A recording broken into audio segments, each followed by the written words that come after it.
ഇതാ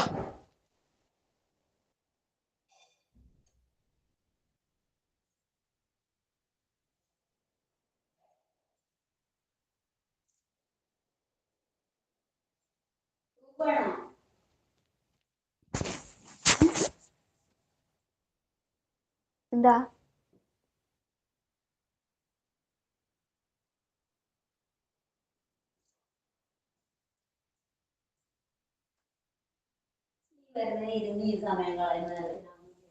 വെറുതെ ഇനി സമയം കളയാം. ഞാൻ ക്ലാസ്സിന് കയറാൻ പോയി. എനിക്ക് ക്ലാസ് തുടങ്ങാൻ സമയമായി.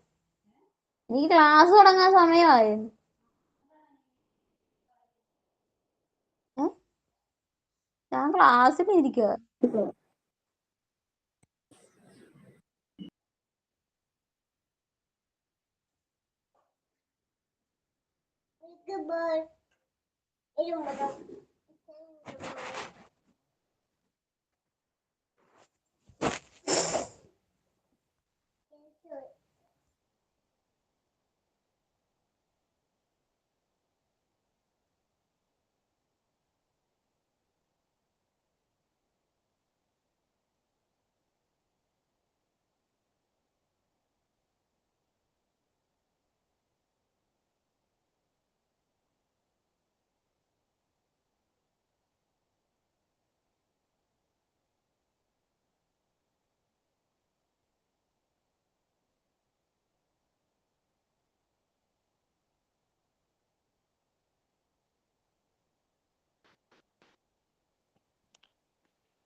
Hello, good morning.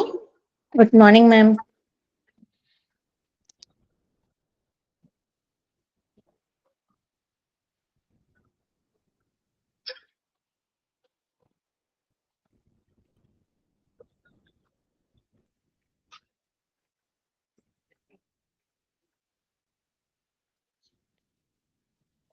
വെയിറ്റ് ചെയ്യേണ്ടതുണ്ടോ?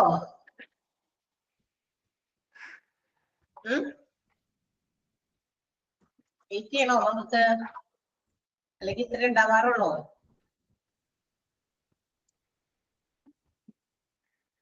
അറിയില്ല. അത്രേ ഉള്ളൂ. വെയിറ്റ് ചെയ്യണം എന്നാണ് പറയുന്നത്.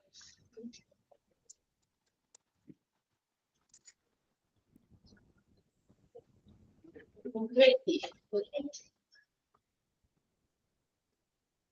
10 to 14 ഉണ്ടാവാറുണ്ട്. ഓക്കെ, വെയിറ്റ് ചെയ്യാം.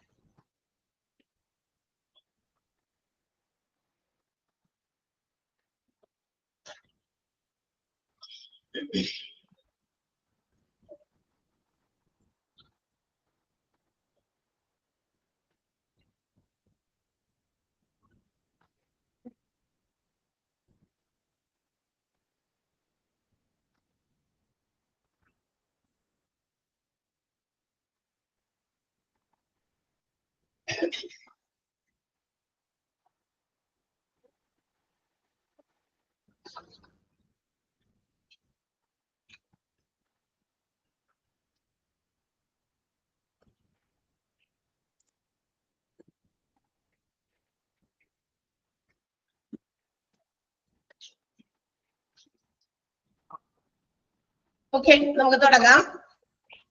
ഒരു മിനിറ്റ് നമ്മൾ വെയിറ്റ് ചെയ്തിട്ടുണ്ട്. ഒരു മിനിറ്റ് വെയിറ്റ് ചെയ്യാമെന്ന് ഞാൻ പറഞ്ഞിരുന്നു. ഒരു മിനിറ്റ് വെയിറ്റ് ചെയ്തിട്ടുണ്ട്.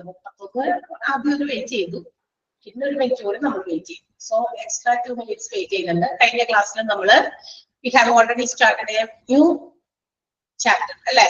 ഒരു പുതിയ ചാപ്റ്റർ ഒരു പുതിയ മൊഡ്യൂൾ നമ്മള് സ്റ്റാർട്ട് ചെയ്തിരുന്നു. ഇതായിരുന്നു അല്ലെ? Talent management and compensation management അല്ലേ? യെസ്. കുറച്ചേ എടുത്തുള്ളൂ നമ്മള്, ബിക്കോസ് നമുക്ക് കഴിഞ്ഞ അതിന്റെ മുന്നത്തെ ചാപ്റ്ററിന്റെ കുറച്ച് എടുത്ത് തീർക്കാനുണ്ടായിരുന്നു. സോ അതിന് ശേഷമാണ് നമ്മളിത് തുടങ്ങിയത്. Talent management. See, we have each and every person individually, they have their skills and talents അല്ലെ? ഓരോ മനുഷ്യർക്കും വ്യക്തിപരമായ രീതിയിൽ അതൊരു എന്താ പറയാ, ഓരോ വ്യക്തികൾക്കും അവരവരുടേതായ കഴിവുകളുണ്ട്. So while working in an organization also, they can respond to each and every activities in the organization according to their skill and talent. ഒരു ഓർഗനൈസേഷനിൽ എന്തൊക്കെ കാര്യങ്ങൾ നടക്കുന്നുണ്ടോ അതനുസരിച്ച് അവരുടെ കഴിവുകൾ ഒക്കെ ഉപയോഗിച്ച് അവർക്ക് എന്ത് ചെയ്യാം, അതിനനുസരിച്ച് റിയാക്ട് ചെയ്യാൻ പറ്റും അല്ലെ? അപ്പോ ആ കഴിവുകളെ മാനേജ് ചെയ്യുക, ഉള്ള കഴിവുകളെ മാനേജ് ചെയ്ത് ഡെവലപ്പ് ചെയ്ത് കൊണ്ടുവരിക. That means it will be a benefit to the organization and also it leads to the achievement of goals. അതൊരു ബിസിനസ് ഓർഗനൈസേഷൻ എന്തൊക്കെ കാര്യങ്ങളാണോ ലക്ഷ്യം വെച്ചിരിക്കുന്നത്, ആ ലക്ഷ്യങ്ങൾ നേടിയെടുക്കാൻ വേണ്ടിയിട്ട് അവിടെയുള്ള എംപ്ലോയീസ്, അവിടെ വർക്ക് ചെയ്യുന്ന ഏതൊരു എംപ്ലോയീസ് ആയാലും അവരുടെ ഉള്ള സ്കില്ലിനെ, അവരുടെ ഉള്ള ടാലന്റിനെ ഡെവലപ്പ് ചെയ്ത് കൊണ്ടുവരിക അല്ലെ? അപ്പൊ എന്തെങ്കിലും കഴിവുകളൊക്കെ ഉണ്ടെങ്കിൽ അതിനെ പ്രോത്സാഹിപ്പിക്കുക. അത്തരം, അതായത് അവരുടെ വർക്കിന്, അതായത് അവരുടെ പെർഫോമൻസിന് യോജിച്ച് സ്യൂട്ടബിൾ ആകുന്ന ടാലന്റുകൾ അല്ലെ? അല്ലാതെ വേറെ കഴിവുകൾ മാത്രമല്ല ഉദ്ദേശിക്കുന്നത്. അപ്പൊ ഇത്തരം കഴിവുകളെ ഡെവലപ്പ് ചെയ്ത് മാക്സിമം അവരെ യൂട്ടിലൈസ് ചെയ്യുക ഓർഗനൈസേഷന് വേണ്ടി. അങ്ങനെ മാക്സിമം ഓരോ എംപ്ലോയീസിനെയും നമ്മൾ ഓർഗനൈസേഷനിൽ യൂട്ടിലൈസ് ചെയ്യുമ്പോൾ, മാക്സിമം അവരെ ഉപയോഗിക്കുമ്പോൾ, it will lead to the development, success and also to establish new projects. അതായത് പുതിയ കാര്യങ്ങൾ ഉണ്ടാക്കാൻ, പുതിയ കാര്യങ്ങൾ ബിസിനസ് ഓർഗനൈസേഷനിൽ കൊണ്ടുവരാൻ, അവരുടെ ലക്ഷ്യങ്ങൾ നേടിയെടുക്കാൻ അല്ലെ? വിത്ത് കോസ്റ്റ് ഇഫക്റ്റീവ് വേ, വളരെ ചെലവ് ചുരുങ്ങുന്ന, അല്ലെങ്കിൽ ചെലവുകളെ മാക്സിമം നമ്മൾ കൺട്രോൾ ചെയ്ത് പല രീതികളിലും ആളുകളെ മാനേജ് ചെയ്ത് കൊണ്ടുവരിക. അപ്പൊ ഇതൊക്കെ ടാലന്റഡ് ആയിട്ടുള്ള എംപ്ലോയീസിനെ കണ്ടെത്തിയാൽ മാത്രമേ പറ്റുള്ളൂ അല്ലെ? അപ്പൊ what are the talents of each and every employee? അപ്പൊ അതിനു വേണ്ടിയിട്ട് they have to study, അവരെ കുറിച്ച് പഠിക്കണം. അതൊക്കെ നമ്മൾ പറഞ്ഞു. അതായത് അവരെ കുറിച്ച് എക്സാമിൻ ചെയ്ത് ഓരോ ഇൻഡിവിജ്വൽസിനെയും according to their skills and talent, അവരുടെ പേഴ്സണൽ ആയിട്ടുള്ള സ്കില്ല്, ടാലന്റ്, അവരുടെ personality and also their character, ഈ ക്യാരക്ടർ ഒക്കെ മനസ്സിലാക്കി പഠിച്ച് and they have to allot their work according to the vacancy within the organization. ഓർഗനൈസേഷനിലുള്ള വേക്കൻസിക്ക് അനുസരിച്ച്, എന്നിട്ട് അതനുസരിച്ച് ആളുകളെ എന്ത് ചെയ്യുക, അവരുടെ ജോലികൾ അസൈൻ ചെയ്ത് കൊടുക്കുക, അലൈൻ ചെയ്ത് കൊടുക്കുക. ഓക്കെ, ഇതൊക്കെയാണ് നമ്മൾ കഴിഞ്ഞ ക്ലാസ്സിൽ പറഞ്ഞത്. ഇതിനെ വീണ്ടും റിപ്പീറ്റ് ചെയ്യാണ്. And the same thing it is also repeated in the next paragraph. അടുത്ത പാരഗ്രാഫ് നമുക്ക് ഇവിടെ ഈ ഒരു പാരഗ്രാഫ് 79th പേജിലെ 3ാമത്തെ കുഞ്ഞി പാരഗ്രാഫ് തുടങ്ങിയാണ് എടുക്കാനുള്ളതെന്നാണ് എന്റെ ഒരു നിഗമനം. റൈറ്റ്? ശരിയാണോ? അവിടെ നിന്നല്ലേ എടുക്കണ്ടേ? അതിന്റെ മുന്നത്തെ 2 പാരഗ്രാഫ് ഒക്കെ പറഞ്ഞു അടയാളപ്പെടുത്തി ഇതൊക്കെയല്ലേ നമ്മൾ അണ്ടർലൈൻ ചെയ്യേണ്ട സാധനങ്ങൾ ഉള്ളത് കൊണ്ടാണ് ഈ പാരഗ്രാഫ് എടുത്ത് പറയുന്നത്. ഏത് പാരഗ്രാഫിൽ തുടങ്ങിയ ഇനി അടുത്തത് നമുക്ക് അണ്ടർലൈൻ ചെയ്ത് മിസ്സാവാതിരിക്കാനാണ്. Okay, yes. So we know that, as we have said earlier, every individual have different skills. എല്ലാവർക്കും ഉണ്ട് അവരവരുടേതായ കഴിവുകൾ. ഒരാളുടെ കഴിവായിരിക്കില്ല മറ്റൊരാൾ. ഇപ്പൊ നമ്മളൊരു ഓർഗനൈസേഷനിൽ വർക്ക് ചെയ്യുമ്പോൾ ആ വർക്കുമായി ബന്ധപ്പെട്ടിട്ട് ചില ആളുകൾ പെട്ടെന്ന് ചില കാര്യങ്ങൾ പുതിയത് സ്വന്തം കയ്യിൽ നിന്നിട്ടൊക്കെ ചെയ്യും അല്ലെ? അതായത് ഇപ്പൊ ആ ഓർഗനൈസേഷനിൽ തന്റെ ജോലി എന്താണ്, ആ ജോലിയെ കൂടുതൽ അതിനേക്കാൾ കൂടുതൽ സിംപ്ലിഫൈ ചെയ്യുന്ന രീതിയിൽ അതിനെ ചെയ്യാം എന്ന് കഴിവുകളിലൂടെ തെളിയിക്കുന്ന ആളുകൾ ഇഷ്ടംപോലെ ഉണ്ട് എംപ്ലോയീസ്. അല്ലാതെ ഇന്ന ജോലിയാണ്, സോ ആ ജോലി എങ്ങനെയാണ് ചെയ്യാനായിട്ട് ട്രെയിൻ ചെയ്തിരിക്കുന്നത്. ചിലപ്പോ ആ ട്രെയിൻ ചെയ്ത് കിട്ടിയ ആള്, അതായത് ആരാണോ ട്രെയിൻ ചെയ്ത് കൊടുക്കുന്ന ഇവർക്ക് ആ ട്രെയിനിങ് മാത്രമല്ലാതെ തന്റെ കഴിവ്, അതായത് എനിക്ക് എന്റേതായ ഒരു കഴിവുണ്ട്, ഇതിനേക്കാൾ കുറച്ചുകൂടി ഈസി ആയിട്ട്, കുറച്ചുകൂടി നമുക്ക് എന്താ പറയാ എളുപ്പത്തില് ഈസി ആയിട്ട് ചെയ്യാനും, അതുപോലെ തന്നെ ടാസ്കിന്റെ ആ ഒരു ഇത് എന്താ പറയാ പെർപ്ലക്സിറ്റി, അതായത് ഡിഫിക്കൽട്ടി ഒക്കെ കുറച്ച് നമുക്ക് ചെയ്യാനൊക്കെ പറ്റും ചിലപ്പോ ആൾക്കും അറിയായിരിക്കും. അപ്പൊ അവർക്ക് ആ രീതിയിൽ ചെയ്യാൻ പറ്റും. അങ്ങനെ ഓരോ കമ്പനിയിൽ വർക്ക് ചെയ്യുന്ന ഇൻഡിവിജ്വൽസിനും അവരുടെ സ്കിൽസ് വെച്ചിട്ട് അവർക്ക് എന്ത് ചെയ്യാം, അവരുടെ ആ ഒരു കാര്യങ്ങൾ ചെയ്യാം. And also the company can choose the individuals according to it. അതനുസരിച്ച് ഓരോ കമ്പനിയിലെയും ടാലന്റഡ് ആയിട്ടുള്ള എംപ്ലോയീസിനെ ചൂസ് ചെയ്ത് ആ കമ്പനിയുടെ കൾച്ചറിനനുസരിച്ച്, കമ്പനിയുടെ ആവശ്യകത, നെസസിറ്റി അനുസരിച്ച് ചൂസ് ദ ടാലന്റഡ് വൺസ്. അതായത് നല്ല നല്ല കഴിവും മികവുള്ള ജോലിക്കാരെയൊക്കെ കണ്ടെത്താനായിട്ട് സാധിക്കുന്നതാണ്. ഓക്കെ, അതിന് ഹെൽപ്പ് ചെയ്യുന്നത് ഒരു ഓർഗനൈസേഷനിൽ എന്തായിരിക്കും അറിയാമോ? ഇങ്ങനെ ടാലന്റഡ് ആയിട്ടുള്ള എംപ്ലോയീസിനെ കണ്ടെത്താനായിട്ട് ഒരു ഇഫക്റ്റീവ് HR പോളിസി, ഒരു effective human resource procedures have to be there. അത് ഉണ്ടായിരിക്കണം. So that they can classify the employees according to their skill and talent. ഒരു നല്ല HR പോളിസി, നല്ലൊരു ഹ്യൂമൻ റിസോഴ്സ് മാനേജ്മെന്റ് സിസ്റ്റം, ഒരു ഹ്യൂമൻ റിസോഴ്സ് പ്രൊസീജിയേഴ്സ് ഒക്കെ നല്ല രീതിയിൽ ഉണ്ടെങ്കിൽ, അങ്ങനെ ഉണ്ടെങ്കിൽ അത്തരം ഓർഗനൈസേഷൻസിൽ എന്ത് പറ്റും, ഈ ഉള്ള നിലവിലുള്ള വർക്കേഴ്സിനെയൊക്കെ അവരുടെ ടാലന്റുകൾക്ക് അനുസരിച്ച് അങ്ങനെ ഏതൊക്കെ ജോലിയിൽ പ്രവേശിപ്പിക്കണം, ഏതൊക്കെ ജോലി അപ്പോയിന്റ് ചെയ്ത് അല്ലെങ്കിൽ അലൈൻ ചെയ്ത് കൊടുക്കണം, അലോട്ട് ചെയ്ത് കൊടുക്കണം, അതൊക്കെ കൃത്യമായിട്ട് ചെയ്യാൻ പറ്റും. അപ്പൊ ഒരു നല്ല ഇഫക്റ്റീവ് ആയിട്ടുള്ള HR പോളിസി അതിന് ഹെൽപ്പ് ചെയ്യുന്നു. ഈ ടാലന്റഡ് ആയിട്ടുള്ള ഇൻഡിവിജ്വൽസിനെ കണ്ടെത്താൻ, ആ ഇൻഡിവിജ്വൽസിനെ കണ്ടെത്തി അപ്രോപ്രിയേറ്റ് ആയിട്ടുള്ള സ്യൂട്ടബിൾ ആയിട്ടുള്ള വേക്കൻസീസ് ഫിൽ ചെയ്യാനായിട്ട്. ക്ലിയർ ആയോ? മനസ്സിലായോ? ആ കുഞ്ഞു പാരഗ്രാഫ് മനസ്സിലായോ? കുഞ്ഞു പാരഗ്രാഫ് ആണോ ഉള്ളത്? അതില് ആ ഒരു രണ്ടാമത്തെ സെന്റൻസ് ഒന്ന് അണ്ടർലൈൻ ചെയ്യാം. Effective HR procedures will be able to classify these individuals and appoint them appropriately. These individuals എന്ന് പറഞ്ഞാൽ എംപ്ലോയീസ് ആണ്. ഏത് എംപ്ലോയീസ്? Talented employees. ടാലന്റഡ് എംപ്ലോയീസിനെ കണ്ടെത്തി തരംതിരിച്ച് അവരെ കൃത്യമായിട്ട് അപ്പോയിന്റ് ചെയ്യാൻ ഒരു നല്ല HR പോളിസി അല്ലെങ്കിൽ പ്രൊസീജിയേഴ്സ് ഉണ്ടെങ്കിൽ പറ്റുമെന്നാണ് ഏത് ബിസിനസ് ഓർഗനൈസേഷനിലും. ക്ലിയർ ആണല്ലോ? So moving to the next head. അടുത്തത് നമ്മൾ ടാലന്റ് മാനേജ്മെന്റ് മോഡൽ ആണ് പഠിക്കാൻ പോകുന്നത്. ടാലന്റ് മാനേജ്മെന്റിന്റെ ഒരു model, talent management model or TM model എന്ന് അതിനെ ഷോർട്ട് ആയിട്ട് പറഞ്ഞിട്ടുണ്ട്. എന്താണ് ടാലന്റ് മാനേജ്മെന്റ് മോഡലിന്റെ ഒരു കോൺസെപ്റ്റ് എന്താണെന്ന് നോക്കാം. So this concept is given as A figure, ഒരു എന്താ പറയുക, ഒരു ഡയഗ്രമാറ്റിക് റെപ്രസെന്റേഷൻ ആയിട്ട് നമ്മുടെ ടാലന്റ് മാനേജ്മെന്റിന്റെ മോഡൽ ഇവിടെ റെപ്രസെന്റ് ചെയ്തിട്ടുണ്ട്. അതിന്റെ കോൺസെപ്റ്റുകൾ എന്താണ്? ഓർഗനൈസേഷന് ഓരോ സ്ട്രാറ്റജീസ് ഉണ്ട്. ആ സ്ട്രാറ്റജീസ് ഉപയോഗിച്ച് how can they make results, അതിൽ നിന്ന് അവരുടെ ആ സ്ട്രാറ്റജി ഫോളോ ചെയ്ത് എങ്ങനെ ഒരു നല്ല ഔട്ട്പുട്ട് ഉണ്ടാക്കിയെടുക്കാം, ഔട്ട്കം ഉണ്ടാക്കിയെടുക്കാം, അല്ലെങ്കിൽ നല്ലൊരു പെർഫോമൻസ് എംപ്ലോയീസിൽ നിന്നും നമുക്ക് നേടിയെടുക്കാൻ സാധിക്കും. അതാണ് organisation follow some strategies to get some results, some performance, some results അല്ലെങ്കിൽ outcomes. അവർ നല്ല റിസൾട്ടിന് വേണ്ടിയിട്ടുള്ള കാര്യങ്ങളാണ് ഈ ഒരു ഡയഗ്രമാറ്റിക് റെപ്രസെന്റേഷനിൽ കൊടുത്തിരിക്കുന്നത്. ടാലന്റ് മാനേജ്മെന്റ് പ്രോസസ്സിന്റെ ഒരു മോഡലാണ്. അപ്പൊ ടാലന്റ് മാനേജ്മെന്റിൽ എന്തൊക്കെ കാര്യങ്ങൾ ഉൾപ്പെടുത്തണം? ടാലന്റ് മാനേജ് ചെയ്യണമെങ്കിൽ, അതായത് ഒരു ബിസിനസ് ഓർഗനൈസേഷനിൽ there will be a number of workers, ഒരുപാട് ആളുകൾ ജോലി ചെയ്യുന്നുണ്ട്. ഈ ഓരോ ജോലിയിലും അവർ ചെയ്യുന്ന ജോലി എന്താണോ അതിൽ അവർ കാണിക്കുന്ന മികവ്, ടാലന്റ്, സ്കില്ല്, അതാണ് നമ്മൾ കണ്ടെത്തേണ്ടത്. അത് കണ്ടെത്തണമെങ്കിൽ അതിന് ഒരു പ്രത്യേക രീതിയിലുള്ള മോഡൽ വേണം. ആ മോഡലിന് വേണ്ടിയിട്ടുള്ള കാര്യങ്ങളാണ് ഈ ഒരു ഡയഗ്രാമിൽ നമ്മൾ റെപ്രസെന്റ് ചെയ്തിരിക്കുന്നത്. എന്തൊക്കെയാണ് അതിനകത്ത്? ഫസ്റ്റ് വൺ പ്ലാനിങ് ആണ്. So they have A plan. Talent എങ്ങനെ നമ്മൾ കണ്ടെത്തുക, ഓരോ ഇൻഡിവിജ്വൽസിന്റെ ഓരോ വർക്കേഴ്സിന്റെ ടാലന്റുകൾ എങ്ങനെ നമുക്ക് കണ്ടെത്തും, അതിനെ കുറിച്ചുള്ള ചെറിയ പ്ലാനിങ് വേണം. സോ ആ പ്ലാനിങ് അനുസരിച്ച് അവരെന്ത് ചെയ്യണം? എംപ്ലോയീസിനെ അട്രാക്ട് ചെയ്യാനായിട്ട് നമ്മളുടെ ഓർഗനൈസേഷനിൽ ഇങ്ങനെയുള്ള കാര്യങ്ങളുണ്ട്, ഇതിന് യോജിച്ച എംപ്ലോയീസിനെയാണ് ഞങ്ങൾക്ക് ആവശ്യമുള്ളത്. അപ്പൊ അതിന് വേണ്ടിയിട്ട് they have to attract employees or candidates. പുറത്തുനിന്ന് ആളുകളെ അട്രാക്ട് ചെയ്യണം. ഈ അട്രാക്ഷനിലൂടെ ആളുകൾ ഇങ്ങോട്ടേക്ക് നമ്മളിലേക്ക് എന്താ പറയാ ആപ്ലിക്കേഷൻസ് അയക്കുന്നോ ജോലിക്ക് വേണ്ടിയിട്ട്, അങ്ങനെ അത് അട്രാക്ട് ചെയ്യാനുള്ള ഒരു കഴിവ് അവിടെ അതൊക്കെ ഇതിനകത്ത് പെടും. മനസ്സിലായി? ടാലന്റ് മാനേജ് ചെയ്യുന്നതിനകത്ത് വരുന്ന കാര്യങ്ങളാണ്, അതിനകത്ത് വരുന്ന കോൺസെപ്റ്റുകളാണ് നമ്മൾ പറയുന്നത്. പ്ലാനിങ് ഉണ്ട്, പ്ലാൻ ചെയ്ത് എങ്ങനെയാണ് നമ്മുടെ ടാലന്റ്സിനെ കണ്ടെത്താൻ എന്നുള്ളത് ആ പ്ലാനിങ്ങിലൂടെ they have to attract the candidates from outside. പുറത്ത് പബ്ലിക്കിൽ നിന്നും നല്ല നല്ല കാൻഡിഡേറ്റ്സിനെ സെലക്ട് ചെയ്യാൻ വേണ്ടിയിട്ട് നമ്മൾ അവരെ അട്രാക്ട് ചെയ്യണം. ഇന്നത് ഒരു നല്ല ഓർഗനൈസേഷൻ ആണ്, അവിടെ ഒരു ജോലി കിട്ടിയാൽ നന്നായിരുന്നു എന്ന് ആളുകളുടെ മനസ്സിൽ തോന്നണം. അല്ലെ, ഞാനിപ്പോ എനിക്ക് എവിടെയെങ്കിലും ഒരു ജോലി കിട്ടിയാൽ മതി എന്ന് അല്ലാതെ ചില ആളുകൾക്ക് ചില ഡിമാൻഡ് ഉണ്ട്. I have to work there. അവിടെ ഒരു എക്സ്പീരിയൻസ്, അവിടെ ഒന്ന് ജോലി ചെയ്ത് ഒരു എക്സ്പീരിയൻസ് എടുക്കുകയാണ്.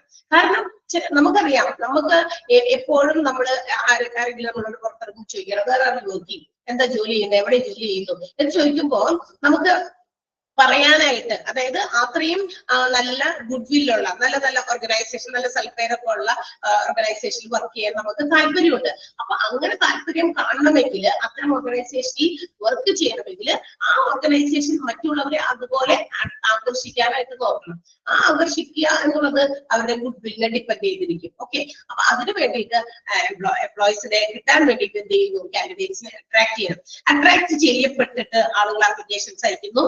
And from that we have to select. അതനുസരിച്ച് എന്ത് ചെയ്യുന്നു, കിട്ടിയ ആപ്ലിക്കേഷൻസിൽ നിന്ന് നല്ല നല്ല കാൻഡിഡേറ്റ്സിന് നോക്കി. അപ്പോഴും നമ്മളവിടെ ടാലന്റ് മറ്റു കാര്യങ്ങളൊക്കെ പരിശോധിക്കാനായിട്ടുള്ള ടെസ്റ്റുകളോ ഇന്റർവ്യൂവിലൂടെയൊക്കെ പല ടെസ്റ്റുകളൊക്കെ, സെലക്ഷൻ ടെസ്റ്റുകളെ കുറിച്ചിട്ടൊക്കെ I think you have already studied in chapters അല്ലെ, പഠിച്ചിട്ടുണ്ടോ? സെലക്ഷൻ ടെസ്റ്റ് ഒക്കെ പഠിച്ചുകൊണ്ടിരിക്കേണ്ടെന്ന് തോന്നല്ലോ, പഠിക്കണ്ടല്ലോ ഏതോ മൊഡ്യൂളില്, റൈറ്റ്? അതെ. അപ്പൊ നമ്മള് അതിന് വേണ്ടിയിട്ട് എന്ത് ചെയ്യുന്നു, സെലക്ഷൻസ് നടക്കണം. അപ്പൊ സെലക്ടിങ് കഴിഞ്ഞു കഴിഞ്ഞാൽ they have to be developed. ഓരോ ഇൻഡിവിജ്വൽസിനെയും കാൻഡിഡേറ്റ്സിനെ നമ്മൾ എന്ത് ചെയ്യുന്നു, നമ്മുടെ ഓർഗനൈസേഷനിൽ ജോലിക്ക് വേണ്ടി സെലക്ട് ചെയ്യും. സെലക്ട് ചെയ്ത് കഴിഞ്ഞാൽ അവർക്ക് വേണ്ട ഡെവലപ്മെന്റിന്, അതായത് അവരെ ഉപയോഗിച്ച് അവരെ പേഴ്സണലി ഡെവലപ്ഡ് ആക്കണം. ആൻഡ് ആസ് എ റിസൾട്ട് നമ്മുടെ ഓർഗനൈസേഷനും ഡെവലപ്ഡ് ആക്കണം. അല്ലെ, ഇവിടെ വരുന്ന എംപ്ലോയീസ്, ആ ജോലിക്കാര് അവർ വരുമ്പോൾ അവർക്ക് വേണ്ട പ്രോപ്പർ ട്രെയിനിങ് കൊടുക്കാം അവരുടെ ഡെവലപ്മെന്റിന് വേണ്ടി. എന്ന് വെച്ചാൽ അവരെ ഡെവലപ്ഡ് ആക്കിയ അതിന്റെ അർത്ഥം ഓരോ വർക്കേഴ്സും working in an organisation they are the asset. ബിസിനസിന്റെ, ഒരു ബിസിനസ് ഓർഗനൈസേഷന്റെ ആസ്തികളാണ്, അസറ്റുകളാണ് ഓരോ എംപ്ലോയീസും. അല്ലെ, നമ്മൾ പഠിച്ചത് HR എന്ന് പറയുന്നതിന്റെ ഏറ്റവും ആദ്യം നമ്മൾ പഠിക്കുന്ന കാര്യമാണ്. ഹ്യൂമൻ റിസോഴ്സ് എന്ന് പറയുന്നത് അസറ്റ് ഓഫ് ദ ഓർഗനൈസേഷൻ ആണ്. ഒരു ബിസിനസ് സ്ഥാപനത്തിന്റെ ഏറ്റവും വലിയ അസറ്റുകളാണ്, നമ്മളുടെ വാല്യുബിൾ അസറ്റ് ആണ് ഹ്യൂമൻ റിസോഴ്സ്. അപ്പൊ നമ്മൾ കണ്ടെത്തേണ്ടത് നല്ല നല്ല ആളുകളെ കണ്ടെത്തുന്നു, ഒന്നുകൂടി അവരെ ഡെവലപ്ഡ് ആക്കാൻ വേണ്ടി അവർക്ക് വേണ്ട പ്രോപ്പർ ട്രെയിനിങ്ങും അല്ലെങ്കിൽ മറ്റു കാര്യങ്ങളൊക്കെ എന്തൊക്കെയാണോ ചിലപ്പോ എഡ്യൂക്കേഷൻസ്, ചില രീതിയിലുള്ള കാര്യങ്ങൾ പറഞ്ഞു കൊടുക്കേണ്ടി വരും, മനസ്സിലാക്കി വരും. അങ്ങനെ അവർ ഡെവലപ്പ് ചെയ്യുന്നു. ആൻഡ് ഡെവലപ്ഡ് ആക്കിക്കൊണ്ടുവന്ന ഈ എംപ്ലോയീസ് തീർച്ചയായിട്ടും they become talented. അവർ ഓരോ കാര്യങ്ങളിൽ പുതിയ പുതിയ കാര്യങ്ങൾ കളിപ്പിടിച്ച് അവർ ടാലന്റഡ് ആകും. അത്തരം ടാലന്റഡ് എംപ്ലോയീസിനെ നമ്മൾ എന്ത് ചെയ്യണം, they have to be retained in the business organization. അവരെ വിടാൻ അനുവദിക്കാൻ പാടില്ല. എന്ന് വെച്ചാൽ അവര് വേറെ ഒരു സ്ഥലത്ത് ഇതിനേക്കാൾ നല്ല സാലറി ഓഫർ ചെയ്യുന്ന സ്ഥലത്തേക്ക് ചിലപ്പോൾ ആളുകൾ ചാടാൻ സാധ്യതയുണ്ട്, പോകാൻ സാധ്യതയുണ്ട്. പക്ഷേ നമ്മൾ അങ്ങനെയുള്ള ടാലന്റഡ് ആയിട്ടുള്ള എംപ്ലോയീസിനെ നമ്മുടെ തന്നെ ഓർഗനൈസേഷനിൽ പിടിച്ചു നിർത്തണം. അതിലാണ് നമ്മുടെ കഴിവ്. എന്ന് വെച്ചാൽ എന്താ, ഇവര് പോയി കഴിഞ്ഞാൽ ആ ടാലന്റ് ഉള്ള ഒരു നല്ല ടാലന്റ് ഉള്ള ഒരു വ്യക്തി എംപ്ലോയി എന്ത് ചെയ്യാണ്, ആ ഓർഗനൈസേഷൻ വിട്ട് മറ്റൊരു സ്ഥലത്തേക്ക് പോവുകയാണെങ്കിൽ അത് ഇവരെ സംബന്ധിച്ചൊരു നഷ്ടമായിരിക്കും. കാരണം അത്രയും നല്ല ആളുകളെ നമുക്ക് റീറ്റെയിൻ ചെയ്യേണ്ടതാണ്. ടാലന്റഡ് എംപ്ലോയീസ് എപ്പോഴും വേണം. എല്ലാ എംപ്ലോയീസിനും അവരവരുടേതായ ടാലന്റ് ഉണ്ട്. ചില ആളുകൾ ആ ടാലന്റിനെ എന്ത് ചെയ്തു, ഇങ്ങനെ എക്സ്പാൻഡ് ചെയ്ത് ഇംപ്രൂവ് ചെയ്ത് എൻഹാൻസ് ചെയ്തൊക്കെ കൊണ്ടുവരും. അത് ബിസിനസിന്റെ, എന്റെ ബിസിനസ്സാണ്, ഞാൻ ജോലി ചെയ്യുന്നിടം ഈസ് ഓൾസോ മൈൻ, അത് എന്റേതാണെന്ന് മനസ്സിലാക്കി ജോലി ചെയ്യുന്നത്. അല്ലെ, അപ്പോഴാണ് നമുക്കൊരു 100% റിസൾട്ട്, ഔട്ട്പുട്ട് നമുക്ക് നമ്മളിൽ നിന്ന് പുറത്തേക്ക് കൊടുക്കാൻ പറ്റുള്ളൂ അവർക്ക്. അപ്പൊ അത് കൊടുക്കുമ്പോൾ അതനുസരിച്ച് ഓർഗനൈസേഷന് ഡെവലപ്മെന്റ് ഉണ്ടാകും. ഓക്കെ, അപ്പൊ അത് അങ്ങനെയുള്ള എംപ്ലോയീസിനെ റിറ്റെയിൻ ചെയ്യുക.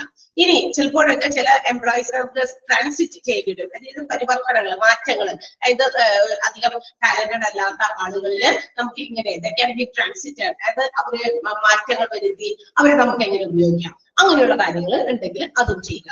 അപ്പൊ ഈ ഒരു കാര്യങ്ങളെല്ലാം നമ്മൾ എന്താ പറയാ മാനേജ് ചെയ്ത് കൃത്യമായിട്ട് പ്ലാൻ ചെയ്യുന്നത് മുതൽ ഓരോ എംപ്ലോയീസിനെയും അവരെ അട്രാക്ട് ചെയ്യുന്നതും അവരെ സെലക്ട് ചെയ്യുന്നതും അവരെ റിറ്റെയിൻ ചെയ്യുന്നതും അവരെ ഡെവലപ്പ് ചെയ്ത് റിറ്റെയിൻ ചെയ്യുന്നതും അതോടൊപ്പം തന്നെ മാറ്റങ്ങൾ വരുത്തേണ്ട എംപ്ലോയീസിൽ മാറ്റങ്ങൾ വരുത്തിയൊക്കെ കൊണ്ടുപോകുമ്പോഴാണ് ഒരു നല്ല ടാലന്റ് മാനേജ്മെന്റ് ഉണ്ടാകുക. Then it will bring good results, better results, അല്ലെങ്കിൽ better outcomes. അപ്പൊ നല്ല നല്ല എന്താ പറയാ റിസൾട്ടുകൾ നേടിയെടുക്കാൻ പറ്റും. ക്ലിയർ ആയോ? ഇതൊരു കോൺസെപ്റ്റ് ആണ്. ഈ കോൺസെപ്റ്റ് ഡയഗ്രമാറ്റിക് ആയിട്ട് റെപ്രസെന്റ് ചെയ്തിരിക്കുന്നത് ഇമ്പോർട്ടന്റ് ആണ്, ഒന്ന് ടിക്ക് ചെയ്ത് വെച്ചേക്കാം. And the same thing is also explained. താഴെ ഈ പറയുന്ന ഓരോ കാര്യങ്ങളും എങ്ങനെയാണ് അത് ചെയ്യേണ്ടത്, പ്ലാനിംഗിൽ എന്ത് ചെയ്യണം, ട്രാക്കിംഗിൽ എന്ത് ചെയ്യണം, അത് താഴെ പോയിന്റ് വൈസ് കൊടുത്തിട്ടുണ്ട്. സോ നമുക്ക് അത് നോക്കാം. ഒന്ന് ടിക്കറ്റ് വെച്ചേക്കാം കേട്ടോ, അത് ഇമ്പോർട്ടന്റ് ആണെന്നൊന്ന് നോട്ട് ചെയ്ത് വെച്ചേക്കാം. ചിലപ്പോ ആ ഒരു എന്താ പറയാ ഡയഗ്രമാറ്റിക് റെപ്രസെന്റേഷനിലെ ഏതെങ്കിലും ഒക്കെ പോയിന്റ് വിട്ടുപോയിട്ട് അത് കംപ്ലീറ്റ് ചെയ്യാനായിട്ട് ഏതാ ഉപയോഗിക്കട്ടെ എന്നൊക്കെ വേണമെങ്കിൽ ചോദിക്കാൻ സാധ്യതകളുണ്ട്. ഓക്കെ, മനസ്സിലായോ പറഞ്ഞത്? ക്ലിയർ? പോയിന്റ് വൈസ് ഇവിടെ താഴെ കൊടുത്തിട്ടുണ്ട്, നമ്മളിനി അതിലേക്ക് പോവുകയാണ്. Okay okay, first one. അപ്പൊ നമ്മൾ പറഞ്ഞു പ്ലാനിങ് ആണെന്ന്. പ്ലാനിങ് എന്ത് കാര്യത്തിന്റെയും ഇനീഷ്യൽ സ്റ്റെപ്പ് അല്ലെങ്കിൽ ഇനീഷ്യൽ പ്രോസസ് എന്ന് പറയുന്നത് പ്ലാനിങ് ആണ്. എന്ത് കാര്യം നമ്മുടെ വീടുകളിൽ തന്നെ ഓരോ കാര്യങ്ങൾ നമ്മൾ ചെയ്യുമ്പോൾ വി ഹാവ് ടു പ്ലാൻ. ഒരു ട്രിപ്പ് പ്ലാൻ ചെയ്യുന്നു, ആരെങ്കിലും ഗസ്റ്റുകൾ വരുമ്പോൾ we have to make some plans. എന്തൊക്കെ കാര്യങ്ങൾ ചെയ്തു കൊടുക്കുന്നവർക്ക് വേണ്ടി, എങ്ങനെയൊക്കെയാണ് അവരെ അക്കോമഡേറ്റ് ചെയ്യേണ്ടത്, എന്തൊക്കെ ഫുഡ് കൊടുക്കുക, പ്ലാൻ ചെയ്യുന്നത് അല്ലെ. എന്ത് ഒരു കാര്യം ചെയ്യുമ്പോഴും എന്താണ് planning is the most important thing. അതുപോലെ തന്നെ in talent management also planning is the important step or initial step. തുടക്കത്തിലുള്ള ഒരു സ്റ്റെപ്പ്, ആദ്യത്തെ കാൽവയ്പ് പ്ലാനിങ് തന്നെയാണ്. അപ്പൊ ആ പ്ലാനിങ്ങിൽ എന്തൊക്കെ ഉൾപ്പെടുന്നു എന്ന് അവിടെ പറഞ്ഞിട്ടുണ്ട്. പ്ലാനിങ്ങിൽ എന്തൊക്കെ ഉൾപ്പെടുന്നു എന്നുള്ളത് ഇമ്പോർട്ടന്റ് ആണ്. ഓക്കെ, പ്ലാനിങ്ങിൽ എന്തൊക്കെയാണ് വരിക, പ്ലാനിങ് ഓഫ് ടാലന്റ് മാനേജ്മെന്റ് എന്നുള്ളതിൽ എന്തൊക്കെ ഇൻക്ലൂഡ് ചെയ്യുന്നു എന്നുള്ളത് ആ പോയിന്റുകൾ ടിക്ക് ചെയ്യാം. First one, identifying the human capital requirement. എത്രത്തോളം പ്ലാൻ ചെയ്യേണ്ടത് എന്താ, നമുക്ക് ഇവിടെ ഈ ഓർഗനൈസേഷനിൽ എവിടെയൊക്കെ വേക്കൻസി ഉണ്ട്, ഏതൊക്കെ മേഖലകളിൽ ഏതൊക്കെ ഡിപ്പാർട്ട്മെന്റുകളിലാണ് വേക്കൻസി ഉള്ളത്, എങ്ങനെയുള്ള ഹ്യൂമൻ റിസോഴ്സ് ആണ് നമുക്ക് വേണ്ടത്. കണ്ടോ, ആ വേണ്ട ഹ്യൂമൻ ക്യാപിറ്റല് എന്താണെന്ന് ആദ്യം തന്നെ മനസ്സിലാക്കുക. അല്ലാതെ എന്തെങ്കിലും കുറെ പോസ്റ്റുകൾ ഉണ്ട്, കുറെ ആൾക്കാരെ വേണമെന്നൊക്കെ വെറുതെ പറയാല്ല. ഏത് ഡിപ്പാർട്ട്മെന്റിൽ, അതായത് അതനുസരിച്ചിട്ടാണ് കാൻഡിഡേറ്റ്സിന് അപ്ലൈ ചെയ്യാൻ പറ്റുള്ളൂ. അവരവരുടെ കഴിവുകളും അവരുടെ ക്വാളിഫിക്കേഷൻ ഉപയോഗിച്ച് they can give the applications according to that post. ഏത് പോസ്റ്റിലാണ് ഒഴിവെന്ന് വ്യക്തമാക്കണം അല്ലെ, വേണ്ടേ? ഏത് പോസ്റ്റിലാണ് ഒഴിവെന്നുള്ളതല്ലേ വ്യക്തമാക്കേണ്ടത്. അല്ലാതെ വെറുതെ പറയണത് ഇന്ന സ്ഥാപനത്തില് കുറെ കാന്ഡിഡേറ്റുകാരുടെ ഒഴിവുണ്ട് എന്ന് മാത്രം കൊടുത്തു കഴിഞ്ഞാൽ അപ്പൊ നമ്മൾ ചിന്തിക്കും അല്ലെ, candidates will have to think ഏത് പോസ്റ്റിലാണ് ഞാൻ, whether I am qualified or not for that post, ആ പോസ്റ്റിന് ഞാൻ ക്വാളിഫൈഡ് ആണോ ഇല്ലെന്നൊക്കെയുള്ള ഡൗട്ട്സ് വരാൻ സാധ്യത. സോ അത് വ്യക്തമായിട്ട് എത്ര ഹ്യൂമൻ ക്യാപിറ്റൽ വേണം, അല്ലെങ്കിൽ ഏതൊക്കെ ഡിപ്പാർട്ട്മെന്റിലേക്ക് വേണം, ഇത് ആദ്യം തന്നെ ഐഡന്റിഫൈ ചെയ്യുക എന്നതാണ് ഫസ്റ്റ് പ്ലാനിങ്ങിന്റെ ആദ്യത്തെ കാര്യം.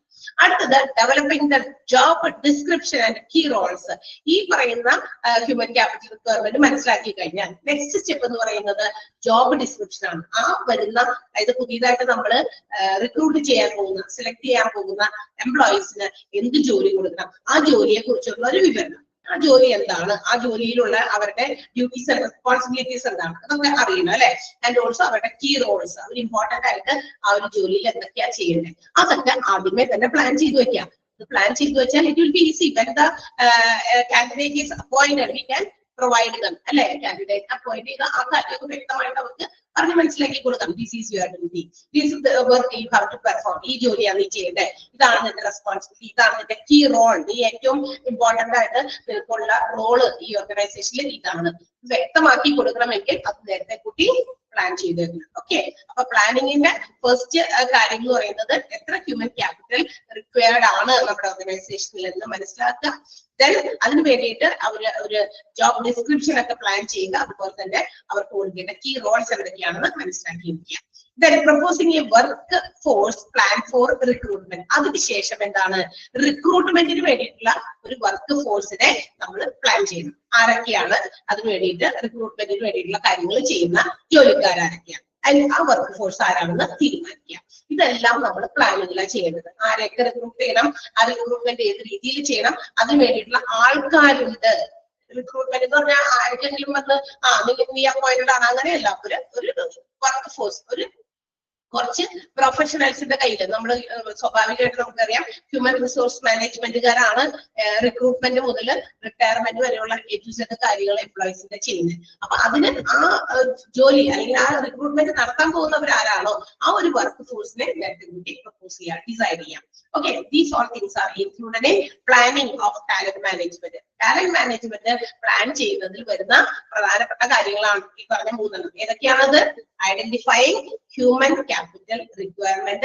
Next one, developing job description, എന്ത് ജോലി അവർക്ക് കൊടുക്കണ്ടേ, അവർ ചെയ്യേണ്ട കീ റോൾസ് എന്തൊക്കെയാണ്. Second one. Okay, and the last one is proposing a workforce for recruitment. റിക്രൂട്ട്മെന്റിന് വേണ്ടിയിട്ട് ഒരു വർക്ക് ഫോഴ്സിനെ അങ്ങോട്ട് സ്വരൂപിക്കുക. നിങ്ങളാണ് ഇങ്ങനെ കുറച്ച് പേരെ എടുത്തിട്ട് നിങ്ങളാണ് പുതിയ പുതിയ എംപ്ലോയീസിനെ നമുക്ക് റിക്രൂട്ട്മെന്റിന് വേണ്ടി നിങ്ങളെയാണ് നിയുക്തമാക്കിയിരിക്കുന്നത് എന്നുള്ള കാര്യമൊക്കെ അതാരാണ് അത് ഡിസൈഡ് ചെയ്യുക. ക്ലിയർ ആയോ? പ്ലാനിങ് മനസ്സിലായോ? പ്ലാനിങ്ങില് ആ വന്നിരിക്കുന്ന 3 പോയിന്റുകൾ ഒന്ന് ടിക്കിട്ട് വെക്കാം. Is it clear? ഒന്ന് വേഗം റെസ്പോണ്ട് ചെയ്യണേ. ഓക്കെ, നെക്സ്റ്റ് വൺ അട്രാക്റ്റിംഗ് ആണ്. അടുത്തത് അട്രാക്റ്റിംഗ് ആണ്. അട്രാക്റ്റിംഗ് എന്ന് പറയുമ്പോൾ നമുക്കറിയാം പുതിയ പുതിയ എംപ്ലോയീസിനെ നമുക്ക് വേണം അല്ലെ. So that means from where, which source the candidates or the employees can be recruited. എങ്ങനെയാണ് ഏത് സോഴ്സിൽ നിന്ന് നമുക്ക് എന്ത് ചെയ്യാം റിക്രൂട്ട്മെന്റുകൾ നടത്താം. whether it may be internal or external. നമുക്കുള്ള നമ്മുടെ ഓർഗനൈസേഷൻ അകത്ത് തന്നെയുള്ള എംപ്ലോയീസിനെ തന്നെ വേണമെങ്കിൽ അങ്ങോട്ടും ഇങ്ങോട്ടും അഡ്ജസ്റ്റ് ചെയ്യാൻ പറ്റുമല്ലോ. ചില സമയത്ത് അങ്ങനെയാണ് ഇന്റേണൽ റിക്രൂട്ട്മെന്റ് തന്നെ നടക്കും. That means പുറത്തുനിന്ന് ആള് വേണ്ട. ഇപ്പൊ നമ്മള് ചില എന്താ പറയാ സ്കൂളുകളിലൊക്കെ നമുക്ക് അതൊന്ന് എക്സാമ്പിൾ നമുക്ക് അങ്ങനെയാണ് പറയാൻ പറ്റുക. ചിലപ്പോ ഒരു മാത്സ് ഡിപ്പാർട്ട്മെന്റിൽ ഒത്തിരി ടീച്ചേഴ്സ് ഒക്കെ ഉണ്ട്. ഓക്കെ, ഇപ്പൊ ഏതെങ്കിലും ഒരു ക്ലാസ്സിൽ പെട്ടെന്ന് ഒരു ടീച്ചർക്ക് എന്തെങ്കിലും കുറച്ച് നാളത്തെ 2 മാസത്തെ അല്ലെങ്കിൽ ലീവൊക്കെ ഇച്ചിരി എടുക്കേണ്ടി വന്നു വിചാരിക്കാം. അപ്പൊ അങ്ങനെ പോയി. അപ്പൊ ആ ഒരു വേക്കൻസി ഫില്ല് ചെയ്യാനായിട്ട് അവിടെ തന്നെയുള്ള ആ ഒരു ഡിപ്പാർട്ട്മെന്റിൽ തന്നെയുള്ള ഏതെങ്കിലും ടീച്ചേഴ്സിനൊക്കെ നമുക്ക് താൽക്കാലികമായ അഡ്ജസ്റ്റ്മെന്റിൽ എന്ത് ചെയ്യാൻ പറ്റും അല്ലെ. അപ്പൊ റിക്രൂട്ട്മെന്റ് വിതിൻ ദ ഓർഗനൈസേഷനാണ് നടക്കുന്നത്. അതിനെയാണ് നമ്മൾ ഇന്റേണൽ റിക്രൂട്ട്മെന്റ് എന്ന് വിളിക്കാം. എക്സ്റ്റേണൽ ആയിരിക്കണോ, പുറത്തുനിന്ന്, അതായത് പുറത്തുള്ള ഏതെങ്കിലും സോഴ്സിൽ നിന്ന് എവിടെന്നെങ്കിലൊക്കെ നമുക്ക് എംപ്ലോയീസിനെ ഹയർ ചെയ്യണോ, അഡ്വർടൈസ്മെന്റ് കൊടുത്ത് ഓക്കെ. അല്ലെങ്കിൽ ഇപ്പൊ ഇന്റേണൽ ആണെങ്കിൽ നേരത്തെ തന്നെ കിടക്കുന്ന വല്ല ആപ്ലിക്കേഷൻസ് ഒക്കെ നേരത്തെ നമ്മളുടെ ഓർഗനൈസേഷനിലേക്ക് ജോലിക്ക് വേണ്ടിയിട്ട് അപ്ലൈ ചെയ്തിരിക്കുന്ന കാൻഡിഡേറ്റ്സ് ഒക്കെ ഉണ്ടായിരിക്കും. അതിൽ നിന്ന് വേണമെങ്കിൽ സെലക്ട് ചെയ്യാം അല്ലെ. അവിടെ ഓൾറെഡി അവിടെ ആപ്ലിക്കേഷനുകൾ ഉണ്ട്, അതൊക്കെ നമ്മൾ സെർച്ച് ചെയ്തിട്ട് അവരെ ഒന്ന് കോൺടാക്ട് ചെയ്യാം അല്ലെ. അപ്പൊ ഇതൊക്കെ അപ്പൊ എങ്ങനെയാണ് how can we fill the vacancies, ഈ വേക്കൻസീസ് ഒക്കെ എങ്ങനെ ഫില്ല് ചെയ്യാം, ഇന്റേണൽ സോഴ്സിൽ നിന്നാണോ എക്സ്റ്റേണൽ സോഴ്സിൽ നിന്നാണോ നമുക്ക് റിക്രൂട്ട്മെന്റ് പോസിബിൾ ആകുന്നത് എന്നുള്ളതൊക്കെയാണ് ഈ അട്രാക്റ്റിംഗിൽ വരിക. അട്രാക്ടിങ്ങിന്റെ പ്രധാനപ്പെട്ട കാര്യങ്ങൾ എങ്ങനെയൊക്കെയാണെന്ന് പറഞ്ഞിട്ട് എങ്ങനെയൊക്കെ അട്രാക്ട് ചെയ്യാം നോക്കാം. ജോബ് പോർട്ടൽസ്, ഇപ്പൊ ജോബ് പോർട്ടൽസ് ഓൺലൈൻ ആണല്ലോ, എല്ലാ സംഗതികളും ഓൺലൈൻ ആയതുകൊണ്ട് ജോബ് പോർട്ടൽസ് ഉണ്ട്. ഉദാഹരണത്തിന് timesjob.com, പിന്നെ naukri.com അല്ലെ, ഷൈൻ, അങ്ങനെയൊക്കെ ഒരുപാട് ജോബ് പോർട്ടൽസ് ഇതുണ്ട് കേട്ടോ. അപ്പൊ അതിലൂടെ നമുക്ക് ആളുകളെ സെലക്ട് ചെയ്യാം. ഓക്കെ, അപ്പൊ അതിലൊക്കെ ആൾക്കാർ ഓൾറെഡി അവരുടെ ആപ്ലിക്കേഷൻസ് ഒക്കെ ഇട്ടിട്ടുണ്ടായിരിക്കാം. അതുവഴിയൊക്കെ പരസ്യങ്ങളൊക്കെ കൊടുത്തിട്ട് എന്ത് ചെയ്യാം, ആളുകളെ സെലക്ട് ചെയ്യാൻ പറ്റും. പിന്നെ സോഷ്യൽ നെറ്റ്വർക്കുകൾ ഉണ്ട്, അത് ലിങ്ക്ഡ്ഇൻ, ട്വിറ്റർ, ഇതിലും അതെ, ഇതൊക്കെ ജോബ് ഓഫർ അല്ലെങ്കിൽ ജോബിന് വേണ്ടിയിട്ടുള്ള സൈറ്റുകളാണ്. അപ്പൊ ഇത്തരം എന്താ പറയാ സോഴ്സിൽ നിന്നൊക്കെ we can acquire new candidates or we can also make recruitment. ഇതൊക്കെ ആളുകളെ സെലക്ട് ചെയ്ത് എംപ്ലോയീസ് ആയിട്ട് നമുക്ക് റിക്രൂട്ട്മെന്റ് കൊടുക്കാൻ പറ്റും. ക്ലിയർ ആയോ? അട്രാക്റ്റീവ് മനസ്സിലായോ? അന്ന് അണ്ടർലൈൻ ചെയ്തേ. അട്രാക്റ്റിങ്ങിന്റെ ആ ഒരു ഫുൾ ഭാഗം ഒന്ന് അണ്ടർലൈൻ ചെയ്തോട്ടെ, അത് ഇമ്പോർട്ടന്റ് ആണ്. ഇന്ന് ഏറ്റവും ലേറ്റസ്റ്റ് ആയിട്ടുള്ള ഒരു മെത്തേഡ് ഓഫ് എന്താ പറയാ സെലക്ടിങ് കാൻഡിഡേറ്റ്സ്, ഏറ്റവും കൂടുതൽ എംപ്ലോയീസിനെ ഒക്കെ സെലക്ട് ചെയ്യുന്ന ഒരു രീതികളാണ് ഇന്നത്തെ ഏറ്റവും എന്താ പറയാ മോഡേൺ ആയിട്ടുള്ള. ഓക്കെ, അപ്പൊ determine whether the source of recruitment should be internal or external and seek for the appropriate individuals to fill the vacant positions. ഈ വേക്കന്റ് ആയിട്ട് കിടക്കുന്ന പൊസിഷൻസ് ഒക്കെ ഫില്ല് ചെയ്യാനായിട്ട് നമുക്ക് ഇൻഡിവിജ്വൽസിനെ ഇന്റേണൽ അല്ലെങ്കിൽ എക്സ്റ്റേണൽ സോഴ്സിൽ കൂടി റിക്രൂട്ട് ചെയ്യണോ വേണ്ടോ, ഏത് രീതിയിലാണെന്ന് തീരുമാനിക്കുക. അത് ഏതൊക്കെയാണ്, അതിന് വേണ്ടിയിട്ടുള്ള ആ ഒരു വേക്കന്റ് ആയിട്ടുള്ള പൊസിഷൻ ഫില്ല് ചെയ്യാനായിട്ട് നമ്മൾ ഉപയോഗിക്കുന്ന ചില മാർഗങ്ങളാണ് അവിടെ കൊടുത്തിരിക്കുന്നത്. ജോബ് പോർട്ടൽസും അതുപോലെ തന്നെ സോഷ്യൽ നെറ്റ്വർക്ക്സും. ജോബ് പോർട്ടൽസിന്റെ എക്സാമ്പിൾസ് വേണമെങ്കിൽ ചോദിക്കാം, അപ്പൊ അത് മറക്കണ്ട, naukri.com, timesjob.com ഒക്കെ. പിന്നെ സോഷ്യൽ നെറ്റ്വർക്കുകളാണ് ലിങ്ക്ഡ്ഇനും ട്വിറ്ററൊക്കെ. ഓക്കെ, അണ്ടർലൈൻ ചെയ്തല്ലോ. നെക്സ്റ്റ് വൺ സെലക്ടിങ് ആണ്. സെലക്ടിങ് എന്ന് പറയുന്നത് recruiting and selecting of personnels means labourers, അതായത് എംപ്ലോയീസ്, ജോലിക്കാരെ നമ്മൾ എന്ത് ചെയ്യുന്നു, റിക്രൂട്ട്മെന്റ് സെലക്ഷൻസിലൂടെയൊക്കെ നടത്തുന്നു. സെലക്ട് ചെയ്യാം, ആളുകളെ സെലക്ട് ചെയ്യുക അല്ലെങ്കിൽ റിക്രൂട്ട് ചെയ്യുക എന്നുള്ളത് നിലവിലുള്ള അവരുടെ കയ്യിലിരിക്കുന്ന കാൻഡിഡേറ്റ്സ് ആരൊക്കെയാണോ അതിൽ നിന്നൊക്കെ ചെയ്യുക. അപ്പൊ അതിന് വേണ്ടിയിട്ട് എന്ത് ചെയ്യണം? Schedule written test and interviews. അപ്പൊ അങ്ങനെ ആളുകളെ കാൻഡിഡേറ്റ്സ് നമ്മൾ സെലക്ട് ചെയ്യണമെങ്കിൽ നമുക്ക് അതിനുള്ള ആൾക്കാർ വേണ്ടേ? അതിന് എന്ത് ചെയ്യണം? ഇന്റർവ്യൂ കണ്ടക്ട് ചെയ്യണം, റിട്ടൺ ടെസ്റ്റുകൾ കണ്ടക്ട് ചെയ്യണം. എഴുത്ത് പരീക്ഷയും അതുപോലെ ഇന്റർവ്യൂവും രണ്ടും ഉള്ള ചില ബിസിനസ് ഓർഗനൈസേഷൻസ് പല രീതിയിലാണ് അവരവരുടെ സെലക്ഷൻസ് നടത്തുന്നത്. എല്ലാവരും ഒരേ രീതി ഫോളോ ചെയ്യാല്ല. ഓരോ ഫേംസിനും ഓരോ ഓർഗനൈസേഷനും they have their own policies to select the candidates. കാൻഡിഡേറ്റ്സിനെ സെലക്ട് ചെയ്തുള്ള അവരുടേതായ കസ്റ്റമൈസ്ഡ് രീതികളുണ്ട്. ഓക്കെ, അപ്പൊ അത് എങ്ങനെയാന്ന് വെച്ചാൽ നടത്താം. റിട്ടൺ ടെസ്റ്റ് ആണോ, ഇന്റർവ്യൂ മാത്രമേ ഉള്ളോ, അല്ലെങ്കിൽ രണ്ടും ഉണ്ടോ? എല്ലാം അങ്ങനെ തന്നെയാണ്.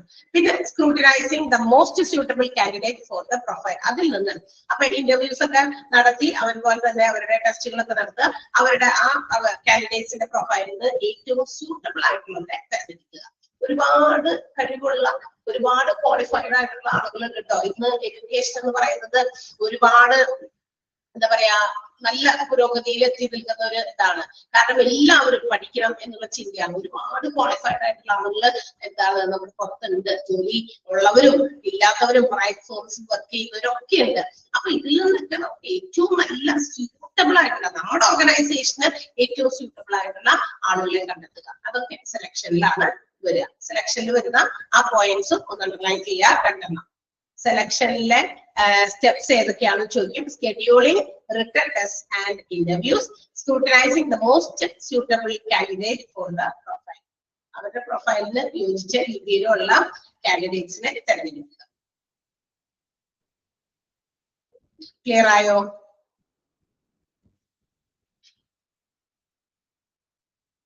ക്ലിയർ? Okay, next one. അടുത്തത് ഡെവലപ്പിംഗ് ആണ്. അപ്പൊ നമ്മൾ സെലക്ഷൻസ് നടത്തി കഴിഞ്ഞാൽ next step is to provide training അല്ലെ, and to develop the skill and talent, knowledge, everything of the candidate. ആ പുതിയതായിട്ട് സെലക്ട് ചെയ്ത് പെട്ട് കഴിഞ്ഞാൽ അതിനുശേഷം നമ്മൾ കൊടുക്കേണ്ട കാര്യമാണ് അവർക്ക് പ്രത്യേകിച്ച് എംപ്ലോയീസിനെ പുതിയ പുതിയ ഫേംസിലേക്ക് ആദ്യമായിട്ടൊക്കെ ഫ്രഷേഴ്സ് ഒക്കെ ആണെങ്കിൽ അവർക്ക് പ്രോപ്പർ ട്രെയിനിങ് കൊടുക്കണം.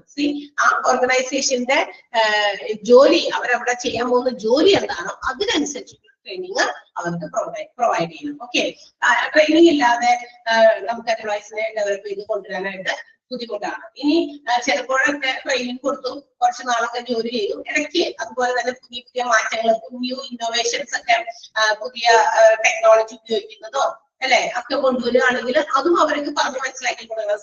ഒരു 10-15 വർഷമൊക്കെ പിന്നിലേക്ക് നമുക്കറിയാം, കൊറോണയൊക്കെ വന്നു കഴിഞ്ഞതിന് ശേഷമാണ് ഈ ഓൺലൈൻ എല്ലാ ബിസിനസ്സും ഓൺലൈനിലായിട്ട് മാറി അല്ലെ. ഇപ്പം എഡ്യൂക്കേഷണൽ ബിസിനസ്, ഹോസ്പിറ്റലിന്റെ ബിസിനസ്സുകള് അല്ലെ, മറ്റു പല ബിസിനസ്സും ഒക്കെ ഓൺലൈനായിട്ട് മാറി. അതിന് മുമ്പ് കുറച്ചൊക്കെ ഉണ്ടായിരുന്നുള്ളൂ, പക്ഷെ കുറച്ച് കൂടുതൽ അങ്ങോട്ട് ഇത്രയും അങ്ങോട്ട് ഇതായത് പോപ്പുലർ ആയത്, ഓൺലൈൻ ബിസിനസ്സിൽ പോപ്പുലർ ആയത് ആഫ്റ്റർ കൊറോണയാണ് അല്ലെ. ആലോചിച്ച് നോക്കിയേ, പഠിക്കുന്നത് വരെ കുട്ടികൾ കുറച്ച് നാളൊക്കെ ഓൺലൈനായിരുന്നു. ആരൊക്കെ ചേർന്നു ആർക്കറിയാം അല്ലെ. നമ്മളിപ്പോ ഈ ക്ലാസ് എടുക്കുന്ന പോലെ ആരും കാണുന്നൊന്നുമില്ല. അപ്പൊ അങ്ങനെയുള്ള കാര്യങ്ങൾ, അപ്പൊ അതിനെ കുറിച്ച് ഇത്രയും. അപ്പൊ ആ ഒരു സംഭവം വന്നപ്പോ the business organization have to train the employees according to that. ആ മാറ്റത്തിന് വിധേയമായി ഓർഗനൈസേഷൻ എല്ലാവരെയും എന്ത് ചെയ്യണം, ഈ ഓൺലൈൻ കാര്യങ്ങൾ ചെയ്യാനുള്ള കാര്യങ്ങൾ പരിശീലിപ്പിക്കണം അല്ലെ, ട്രെയിനിങ് കൊടുക്കണം. അപ്പൊ എങ്ങനെയാണോ അത് നമ്മൾ ഓൺലൈനിലായി തുടങ്ങി ഈ നമ്മുടെ സാധനങ്ങളുടെ പ്രോഡക്ട്സ് ഒക്കെ നമ്മൾ വിറ്റഴിക്കാൻ പോകുന്നത്. സോ അതെ, ഓൺലൈനിൽ നമ്മൾ ഇങ്ങനെയൊക്കെയാണ് ചെയ്യുന്നത്. അതിനുവേണ്ടി സൈറ്റ് ക്രിയേറ്റ് ചെയ്യുന്നു, അതിന് ഓരോ പ്രോഡക്ട്സിന് ഓരോ കോഡോ അല്ലെങ്കിൽ അതിന്റെ പ്രൈസും മറ്റു കാര്യങ്ങളൊക്കെ ഡീറ്റെയിൽസ് ഒക്കെ നമ്മൾ അപ്ലോഡ് ചെയ്ത് അങ്ങനെയൊക്കെ അത് ഇന്ന ആളുകളിലേക്ക് കസ്റ്റമേഴ്സിലേക്ക് എത്തിക്കാനൊക്കെ അങ്ങനെ കണ്ടോ ഒരുപാട് മാറ്റങ്ങൾ. അപ്പൊ ഇതൊക്കെ ആരറിയണം? നേരത്തെ ഇതിനു മുമ്പ് കമ്പ്യൂട്ടർ എന്താണെന്നോ അല്ലെങ്കിൽ ഈ സിസ്റ്റം എങ്ങനെയാണ് ഉപയോഗിക്കേണ്ടതെന്നോ ഒരു അറിവില്ലാത്ത ആൾക്കാരാണ് അവിടെ ഉണ്ടായിരുന്നെങ്കിൽ അവർക്കൊക്കെ പ്രോപ്പർ ട്രെയിനിങ് കൊടുക്കണം. അപ്പൊ അല്ലാതെ ഇവരെയൊക്കെ വേഗം അങ്ങോട്ട് പിരിച്ചു വിട്ടിട്ട് ഇത് മാത്രം അറിയാവുന്ന ആൾക്കാരെ ഇനി നമുക്ക് പുതിയതായിട്ട് എല്ലാവരെയും അങ്ങനെ സെലക്ട് ചെയ്യാൻ പറ്റില്ല അല്ലെ. മാക്സിമം നമ്മൾ അവിടെയുള്ളവർക്ക് ട്രെയിനിങ്, ആ ട്രെയിനിങ്ങിലൂടെ ക്യാൻ ബി ഡെവലപ്ഡ്. കുറെ ആളുകൾ മനസ്സിലാക്കുന്ന ആളുകൾ വിഭാഗമുണ്ട്, ആ മാക്സിമം അത് ഉപയോഗിക്കുക. അത് പറ്റിയില്ലെങ്കിൽ മാത്രം, അല്ലെങ്കിൽ ഏതെങ്കിലും രീതിയിൽ പറ്റാത്തവരുണ്ടെങ്കിൽ അതിൽ നിന്ന് മാറ്റി അവർക്ക് വേറെ ഏതെങ്കിലും രീതിയിലുള്ള ജോബുകളൊക്കെ കൊടുക്കാം. ഓക്കെ, സോ അതിനകത്ത് വരുന്ന സ്റ്റെപ്സ് എന്തൊക്കെയാണെന്ന് പറഞ്ഞിട്ടുണ്ട്. ഡെവലപ്പിംഗില് carrying out and onboarding programme or an orientation programme എന്നൊക്കെ പറഞ്ഞ സാധനം തന്നെ. See, for the development of each and every employees, sometimes they have to make some programs. ചില പ്രോഗ്രാമുകൾ, ഓറിയന്റേഷൻ പ്രോഗ്രാം, അതിന് വേണ്ടിയിട്ട് പുതിയ പുതിയ ക്ലാസ്സുകൾ കൊടുക്കുക, ഇന്ന മെഷീൻസ് എങ്ങനെ ഉപയോഗിക്കും, അതെങ്ങനെ ഹാൻഡിൽ ചെയ്യും, അങ്ങനെയുള്ള ഡെമോ ക്ലാസ്സുകളോ മറ്റ് എന്താ പറയാ ലെക്ചർ ആയിട്ടുള്ള ക്ലാസ്സുകളോ പ്രൊവൈഡ് ചെയ്യുക. അതൊക്കെ ഡെവലപ്പ് ചെയ്യാനുള്ള രീതികളാണ്. Next one, enhancing the skills, aptitude and proficiency of the personnel to match the profile. ഓർഗനൈസേഷന്റെ പ്രൊഫൈലിന് യോജിക്കുന്ന രീതിയിൽ, മാച്ച് ചെയ്യുന്ന രീതിയിലുള്ള പേഴ്സണൽസിനെ, ആ പേഴ്സണൽസ് എന്ന് പറഞ്ഞാൽ ജോലിക്കാരാണ്, ആ ജോലിക്കാരുടെ എഫിഷ്യൻസി, അവരുടെ ആപ്റ്റിറ്റ്യൂഡ്, അവരുടെ സ്കില്ല് ഇംപ്രൂവ് ചെയ്യിപ്പിക്കുക. നമ്മുടെ ഈ ബിസിനസ് ഓർഗനൈസേഷനിൽ ഇന്ന ജോലിയാണ് ഇന്ന ജോലിക്കാരൻ ചെയ്യേണ്ടത്. അപ്പൊ അതിനു വേണ്ടിയിട്ട് അവരുടെ സ്കില്ല് വർദ്ധിപ്പിക്കാനും അവരുടെ ആറ്റിറ്റ്യൂഡ് വർദ്ധിപ്പിക്കാനും അവരുടെ എഫിഷ്യൻസി വർദ്ധിപ്പിക്കാനും ഉള്ള കാര്യങ്ങൾ ചെയ്തു കൊടുക്കുക. സോ അങ്ങനെ ചെയ്തു കൊടുക്കുമ്പോൾ എന്ത് പറ്റും? ഇംപ്രൂവ്മെന്റ് ഉണ്ടാവും എംപ്ലോയീസിൽ. ആ ഉള്ള എംപ്ലോയീസിനെ തന്നെ നമുക്ക് എന്ത് ചെയ്യാം? അവരുടെ സ്കില്ലും നോളജ് ഒക്കെ വർദ്ധിപ്പിച്ച് we can also use that. അവരെ മാക്സിമം നമ്മുടെ ഓർഗനൈസേഷനിൽ യൂട്ടിലൈസ് ചെയ്യാൻ പറ്റും. Next one, counseling, guiding, coaching, educating, mentoring employees and job rotation. അതായത് ചിലപ്പോഴൊക്കെ നമുക്ക് ജോബ് റൊട്ടേഷൻ ഒക്കെ കൊടുക്കും ചില എംപ്ലോയീസിന്. കാരണം ഈ എന്താ പറയാ, ചില ഒരേ കാര്യം തന്നെ എപ്പോഴും ചെയ്തുകൊണ്ടിരിക്കുമ്പോൾ ഒന്ന് മാറ്റി, ഇയാൾക്ക് ഇന്ന കഴിവും കൂടി ഉണ്ട്, ആളെ അതിൽ നിന്ന് മാറ്റി വേറെ സ്ഥലത്ത് പോസ്റ്റ് ചെയ്തു. അപ്പൊ ആ ഒരു കാര്യം കൂടി പഠിക്കാം, ഈ ബോർഡം മാറ്റാൻ ചെയ്യാം. എന്നുവെച്ചാൽ നമ്മൾ ബോറടി റെഗുലറായിട്ട് റുട്ടീനായിട്ട് നമ്മൾ ചില കാര്യങ്ങൾ ചെയ്യുമ്പോഴേ പതിവായി ചെയ്യുമ്പോൾ നമുക്ക് ഒരു ഇച്ചിരി ബോറടിയൊക്കെ തോന്നില്ലേ? അതൊക്കെ മാറ്റാൻ വേണ്ടിയിട്ട് അത്തരം ആ ടയർനെസ് ബോണ്ടൊക്കെ മാറ്റാൻ വേണ്ടി ജോബ് റൊട്ടേറ്റ് ചെയ്ത് കൊടുക്കാം, വേറെ ഒരു ജോലി കൊടുക്കാം.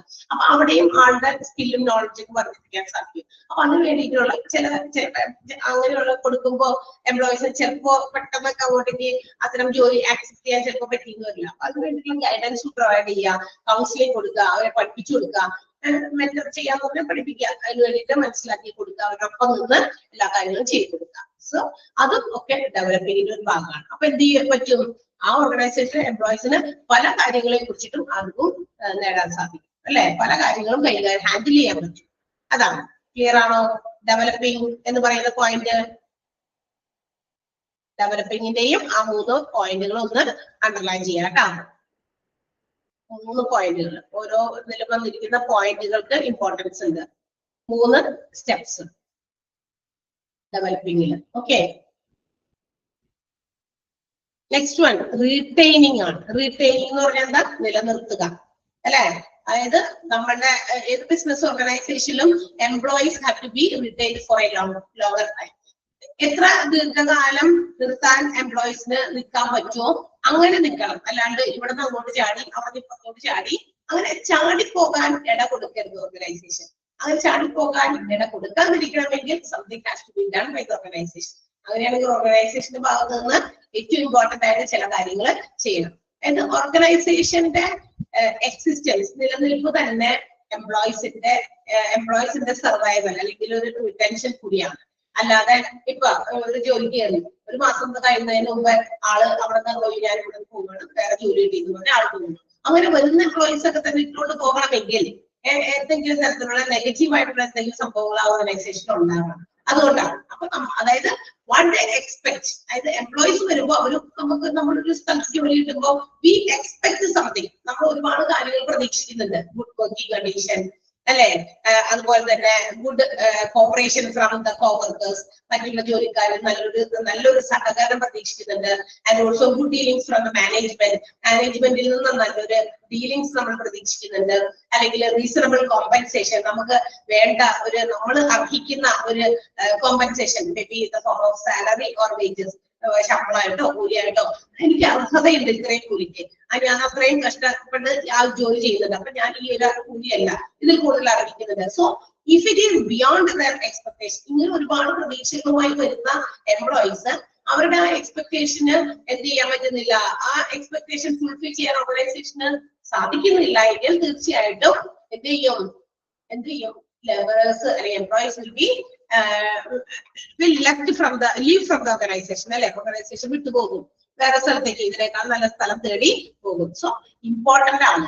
എംപ്ലോയി റിട്ടൻഷൻ എന്ന് പറയുന്നത് ഓർഗനൈസേഷന്റെ എക്സിസ്റ്റൻസിന് വളരെ ഇമ്പോർട്ടന്റ് ആയിട്ടുള്ള കാര്യമാണ്. അപ്പൊ 10 ആൾക്കാർ അവിടെ പുറത്തേക്ക് നമ്മൾ പോകുകയാണ്, എന്ത് ചെയ്യും? അവിടെ നിന്ന് വിട്ടുപോകുന്നത് വേറെ സ്ഥലത്ത് ജോലി നോക്കുന്ന കാരണം എന്താ? അവിടെ അങ്ങനെയാണ് ഇങ്ങനെയാണ്. ഒരു 100 ആൾക്കാരോട് അല്ലെങ്കിൽ 2 ആൾക്കാരോട് പറഞ്ഞാൽ അതിങ്ങനെ പെരുകാൻ അധികം സമയമൊന്നും വേണ്ടല്ലോ. അപ്പൊ it will give a negative image to the organization. അങ്ങനെ ആളുകൾ പറഞ്ഞു പുറത്ത് പോയാൽ അത് ഓർഗനൈസേഷനെ സംബന്ധിച്ചൊരു നെഗറ്റീവ് ഇമേജ് ആയിരിക്കും കൊടുക്കുക. സോ അതിന് വേണ്ടിയിട്ട് എംപ്ലോയി റിട്ടൈൻ ചെയ്യാൻ വേണ്ടി, എംപ്ലോയീസിനെ നമുക്ക് നിലനിർത്താൻ വേണ്ടിയിട്ട് what have to be done, എന്ത് ചെയ്യണം? അതും ഒരു 4-5 പോയിന്റ് കൊടുത്തിട്ടുണ്ട്. Promotion and increments. എന്ത് കൊടുക്കണം? അവർക്ക് അർഹിക്കുന്ന എംപ്ലോയീസിന് പ്രൊമോഷൻ കൊടുക്കണം.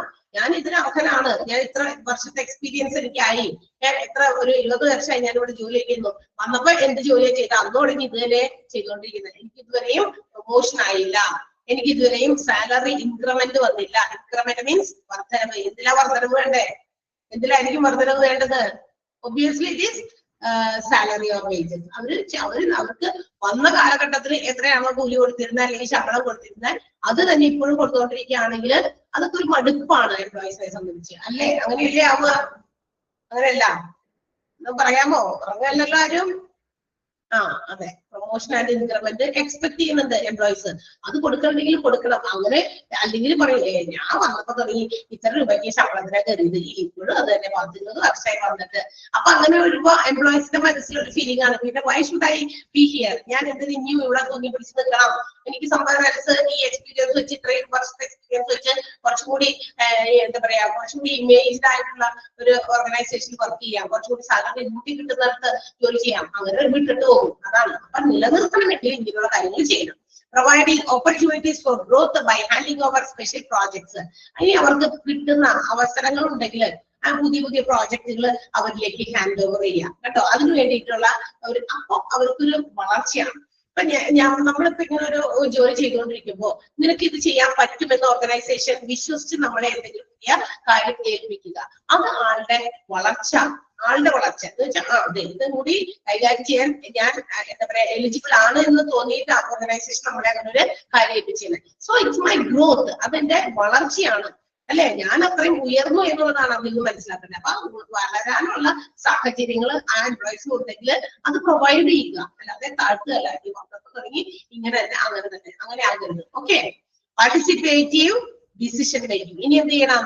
ചില എന്താ പറയാ കാലഘട്ടങ്ങളൊക്കെ കഴിയുമ്പോ എംപ്ലോയീസിന് അവർ വന്ന നാള് മുതലുള്ളത് പോലെ അല്ലാതെ അവരോട് കുറച്ചും കൂടി ഒന്ന് അടുത്ത് അവരെ നമ്മള് എന്താ പറയാ ഡിസിഷൻ മേക്കിങ്ങിലൊക്കെ ചില കാര്യങ്ങൾ തീരുമാനമൊക്കെ എടുക്കുമ്പോ അവരെ കൂടി അങ്ങ് ഉൾപ്പെടുത്തുക. സോ അതൊക്കെ വിധി ഇൻട്രസ്റ്റിംഗ്, അവർക്ക് അത് താല്പര്യമായിരിക്കും. കാരണം നമ്മളോട് ചോദിച്ചു അഭിപ്രായം, തീരുമാനമെടുക്കാൻ വേണ്ടി. കാരണം അതിനുള്ള എക്സ്പീരിയൻസ് എനിക്ക് ഉണ്ട് എന്ന് മനസ്സിലാക്കിയിട്ടാണ് മാനേജ്മെന്റ് നമ്മളോടും ഡിസിഷൻ മേക്കിങ്ങിൽ പാർട്ടിസിപ്പേറ്റ് ചെയ്യിപ്പിച്ചത്. കണ്ടോ, ആ ഫീലിംഗ് വരും. അപ്പൊ അങ്ങനെയൊക്കെ ഉണ്ടെങ്കിൽ അതൊക്കെ അങ്ങോട്ട് കൊടുക്കുക അവർക്ക്.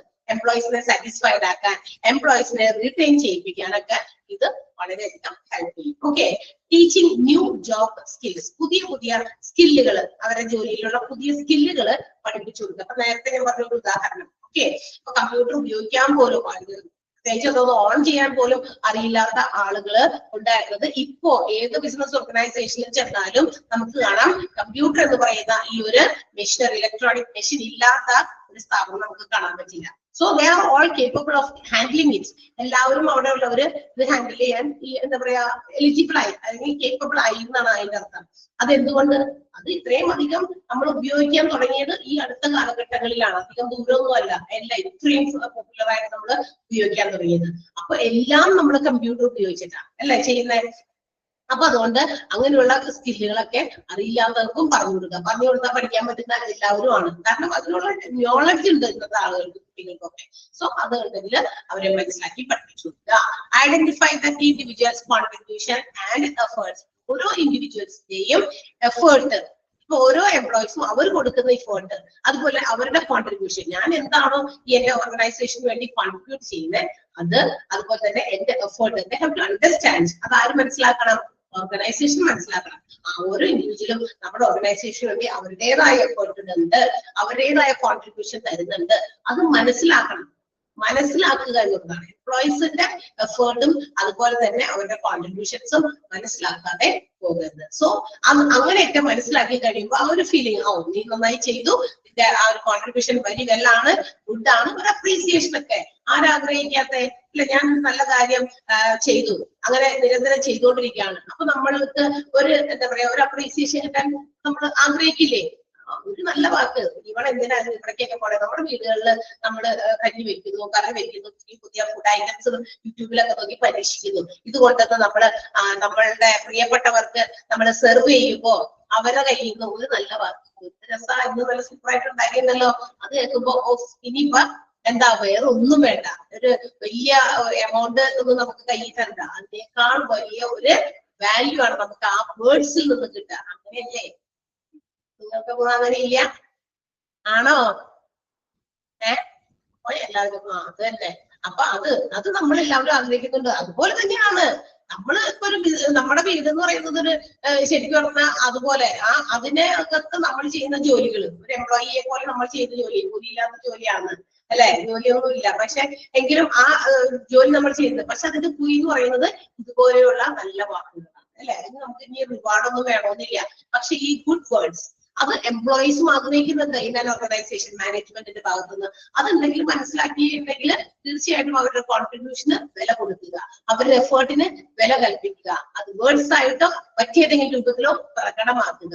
It will be give satisfaction to the employees. അപ്പൊ അതാണ് റീറ്റെയിനിങ്. ഇങ്ങനെയുള്ള കാര്യങ്ങളൊക്കെ ഉണ്ടായാൽ എംപ്ലോയീസ് എവിടെയും പോകില്ല, അവിടെ തന്നെ എനിക്കിവിടെ ഞാൻ സെറ്റാണ്, കുഴപ്പമില്ല, എനിക്കിവിടെ നല്ല ഹാപ്പിയാണ്, എനിക്ക് വേണ്ട അപ്രീസിയേഷൻസ് വേണ്ട സമയങ്ങളിൽ കിട്ടുന്നുണ്ട്, എനിക്ക് വളർച്ചയ്ക്ക് എന്റെ ഗ്രോത്തിന് പേഴ്സണൽ ഗ്രോത്തിന് ആവശ്യമായ കാര്യങ്ങൾ എനിക്ക് എന്റെ ഓർഗനൈസേഷൻ തരുന്നുണ്ട്. So I M okay, I M good, I am happy എന്നൊക്കെ പറ ഫീലിംഗ് എംപ്ലോയീസിന് ഉണ്ടാകും. ക്ലിയർ ആണോ?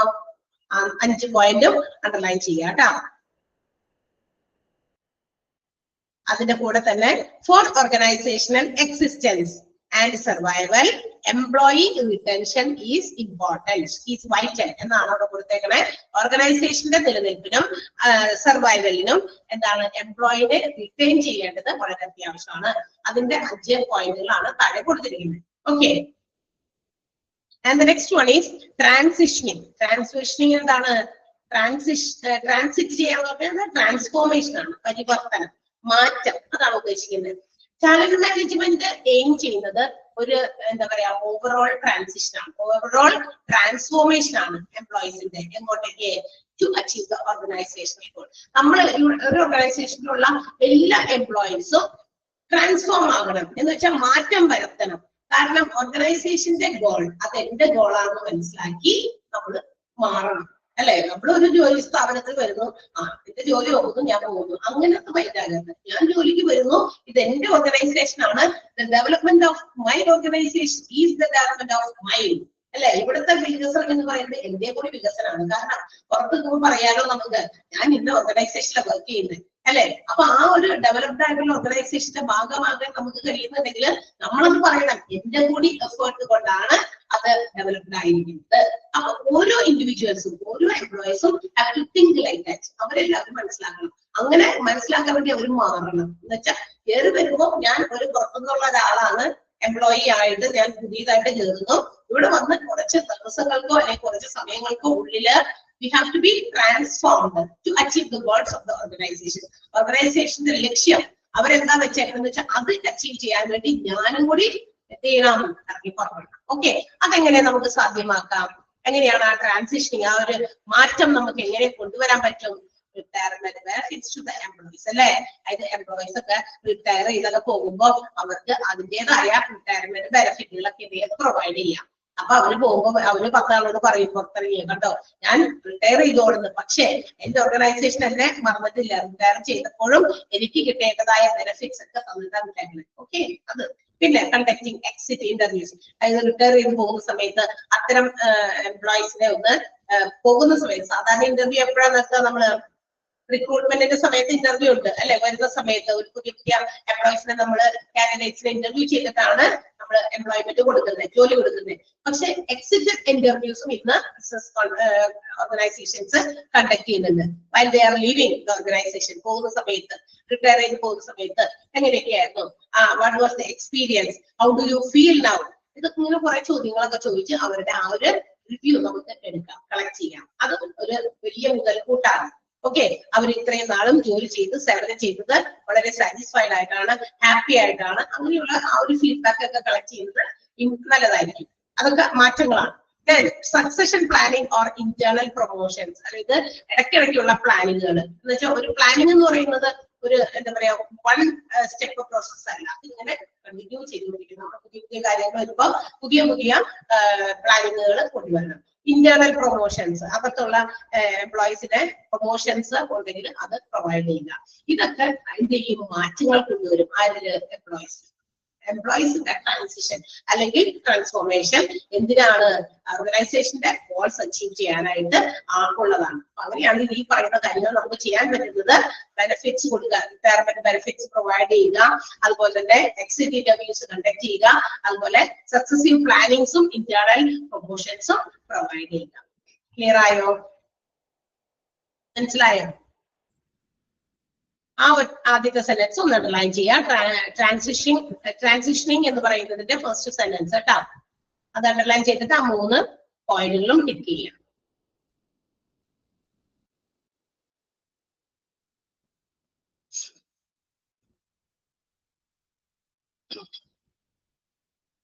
യെസ്, നെക്സ്റ്റ് അടുത്തത് സിഗ്നിഫിക്കൻസ്. എന്താണ് ഇതിന്റെ പ്രാധാന്യം? ടാലന്റ് മാനേജ് ചെയ്യേണ്ടതിന്റെ സിഗ്നിഫിക്കൻസ്, ഇമ്പോർട്ടൻസ്, അതാണ് ഇനി അടുത്തത്. അതും ഇതുപോലെ തന്നെ ഒരു ഡയഗ്രമാറ്റിക് റെപ്രസെന്റേഷൻ ആയിട്ട് പ്രൊവൈഡ് ചെയ്തിട്ടുണ്ട്. നമുക്ക് നോക്കാം. ഈ ഡയഗ്രാമും നമുക്ക് ഇമ്പോർട്ടന്റ് ആണ് കേട്ടോ. ഇപ്പൊ പറയാൻ പോകുന്നത് സിഗ്നിഫിക്കൻസ് ഓഫ് ടാലന്റ് മാനേജ്മെന്റ് ആണ്. നേരത്തെ പറഞ്ഞത് ടാലന്റ് മാനേജ്മെന്റിന്റെ മോഡൽ, അതിന്റെ കോൺസെപ്റ്റുകളാണ് നേരത്തെ പറഞ്ഞത്. ഓക്കെ, എല്ലാം വ്യത്യാസമുണ്ട്. സോ എന്താണ് ടാലന്റ് മാനേജ് ചെയ്യുന്നതിന്റെ ഇമ്പോർട്ടൻസ്? ഒന്നാമത്തേത്, ടാലന്റ് മാനേജ് ചെയ്യാൻ first of all identifying the required talent. ആദ്യം തന്നെ നമ്മൾ മനസ്സിലാക്കണം നമ്മുടെ ഓർഗനൈസേഷന് എന്ത് ടാലന്റ് ആവശ്യം, ഏത് ടാലന്റ് ഉള്ള ആളെയാണ് നമുക്ക് ആവശ്യം എന്ന് ആദ്യം അറിയുക, അത് ഐഡന്റിഫൈ ചെയ്യുക. മനസ്സിലായോ? എന്ത് ടാലന്റ്, കഴിവ് ഉള്ള എംപ്ലോയി ആണ്, കാൻഡിഡേറ്റ് ആണ് നമുക്ക് വേണ്ടി വേണ്ടത്, നമ്മുടെ ഓർഗനൈസേഷൻ വേണ്ടത്, അത് ഐഡന്റിഫൈ ചെയ്യുക എന്നുള്ളതാണ് ഫസ്റ്റ്. അടുത്ത എന്താണ്? Implementing compensation plans. അങ്ങനെ നമ്മൾ എന്താ പറയാ ഉദ്ദേശിക്കുന്നുണ്ടെങ്കിൽ, പുതിയ ടാലന്റിന് നമ്മൾ കണ്ടെത്താൻ പോകുന്നുണ്ടെങ്കിൽ അവർക്ക് എന്ത് കോമ്പൻസേഷൻ ആണ് കൊടുക്കുക, അവർക്ക് കൊടുക്കാൻ ഉദ്ദേശിക്കുന്ന കോമ്പൻസേഷൻ അത് പ്ലാൻ ചെയ്യുക. സാലറി കൊടുക്കുന്നുണ്ട്, സാലറിക്ക് പുറമെ വേറെ എന്തെങ്കിലുമൊക്കെ കൊടുക്കാൻ ഉദ്ദേശിക്കുന്നുണ്ടോ? TA അല്ലെങ്കിൽ ബോണസ് അല്ലെങ്കിൽ PF കോൺട്രിബ്യൂഷൻസ് മാറ്റി വെച്ചിട്ട് അങ്ങനെ, അല്ലെങ്കിൽ ഇൻഷുറൻസ്, അങ്ങനെ ഒരുപാട് കാര്യങ്ങളൊക്കെ ഉണ്ട് അല്ലെ. ബെനിഫിറ്റുകൾ എന്തൊക്കെയാണ് കൊടുക്കാൻ ഉദ്ദേശിക്കുന്നത് അത് ഇംപ്ലിമെന്റ് ചെയ്യാം. കൊടുക്കാൻ ഉദ്ദേശിക്കുന്ന കോമ്പൻസേഷന്റെ പ്ലാനിങ്ങുകൾ തയ്യാറാക്കുക, അത് അതിനു വേണ്ടിയിട്ടുള്ള കാര്യങ്ങൾ നടത്തുക. ക്ലിയർ ആയോ? രണ്ടാമത്തെ, ഐഡന്റിഫൈയിങ് റിക്വയർഡ് ടാലന്റ്. ടാലന്റുകളെ ആദ്യം തന്നെ മനസ്സിലാക്കുക, കണ്ടെത്തുക. അതിനുശേഷം അവർക്ക് കൊടുക്കുന്ന കോമ്പൻസേഷൻ പ്ലാൻസ് എങ്ങനെയുള്ളതൊക്കെയാണ്, ഏതൊക്കെയാണ് പ്ലാന്, ഏത് ബേസിക് സാലറിയുടെ കൂടെ തന്നെ എന്തൊക്കെ കൊടുക്കും, അങ്ങനെയുള്ളതൊക്കെ ഇംപ്ലിമെന്റ് ചെയ്യാം. Performance appraisal system. ഓരോ കാൻഡിഡേറ്റ് എംപ്ലോയീസിന്റെയും പെർഫോമൻസ് അതിനെ വിലയിരുത്തുക, അപ്രൈസൽ ചെയ്യുക, അസസ് ചെയ്യുക. ഓരോരുത്തരുടെ ജോലി അവരെങ്ങനെ ചെയ്യുന്നു, എത്ര പെർസെന്റേജ് ഓഫ് റിസൾട്ട് ഓരോരുത്തരിൽ നിന്നുണ്ട് അല്ലെ. ഇനി ചില ആളുകളുടെ ഈ റിസൾട്ടിനെ ഒന്നുകൂടി നമുക്ക് വർദ്ധിപ്പിക്കാൻ പറ്റുമോ, ഇൻ എനി മാനർ, ഏതെങ്കിലും രീതിയിൽ നമുക്ക് അത് ഇൻക്രീസ് ചെയ്യാൻ പറ്റുമോ, അവരുടെ സ്കില്ല് ഡെവലപ്മെന്റ് ചെയ്യാൻ പറ്റുമോ എന്നുള്ള കാര്യമുണ്ട്. അതൊക്കെ അസസ് ചെയ്യുക, അതൊക്കെ വിലയിരുത്തുക. അതാണ് പെർഫോമൻസ് അപ്രൈസൽ. ഓരോ എംപ്ലോയീസും ഹൗ ദേ പെർഫോം, അവരുടെ ജോലി എങ്ങനെ ചെയ്യുന്നു അല്ലെ. പല രീതിയിലും ചെയ്യാം. വളരെ നല്ല റിസൾട്ട് കിട്ടുന്ന രീതിയിൽ, 100% റിസൾട്ട് കിട്ടുന്ന രീതിയിൽ we can do A job. ഒരു റിസൾട്ടും ഇല്ലാത്ത 0% റിസൾട്ട് ഉള്ള രീതിയിൽ നമുക്ക് ജോലി ചെയ്യാം അല്ലെ. പല രീതിയിലും ചെയ്തൂടെ?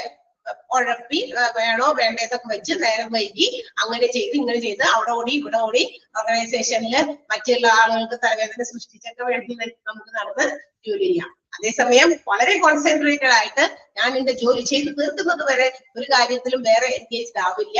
100% റിസൾട്ട് ഞാൻ കൊടുക്കണം എന്നുള്ള ഉദ്ദേശത്തിലും എനിക്ക് ജോലി ചെയ്യാം. ഇതിന്റെ ഇടയിൽ വേറെ ഒരു ഭാഗമൊക്കെ വരും അല്ലെ.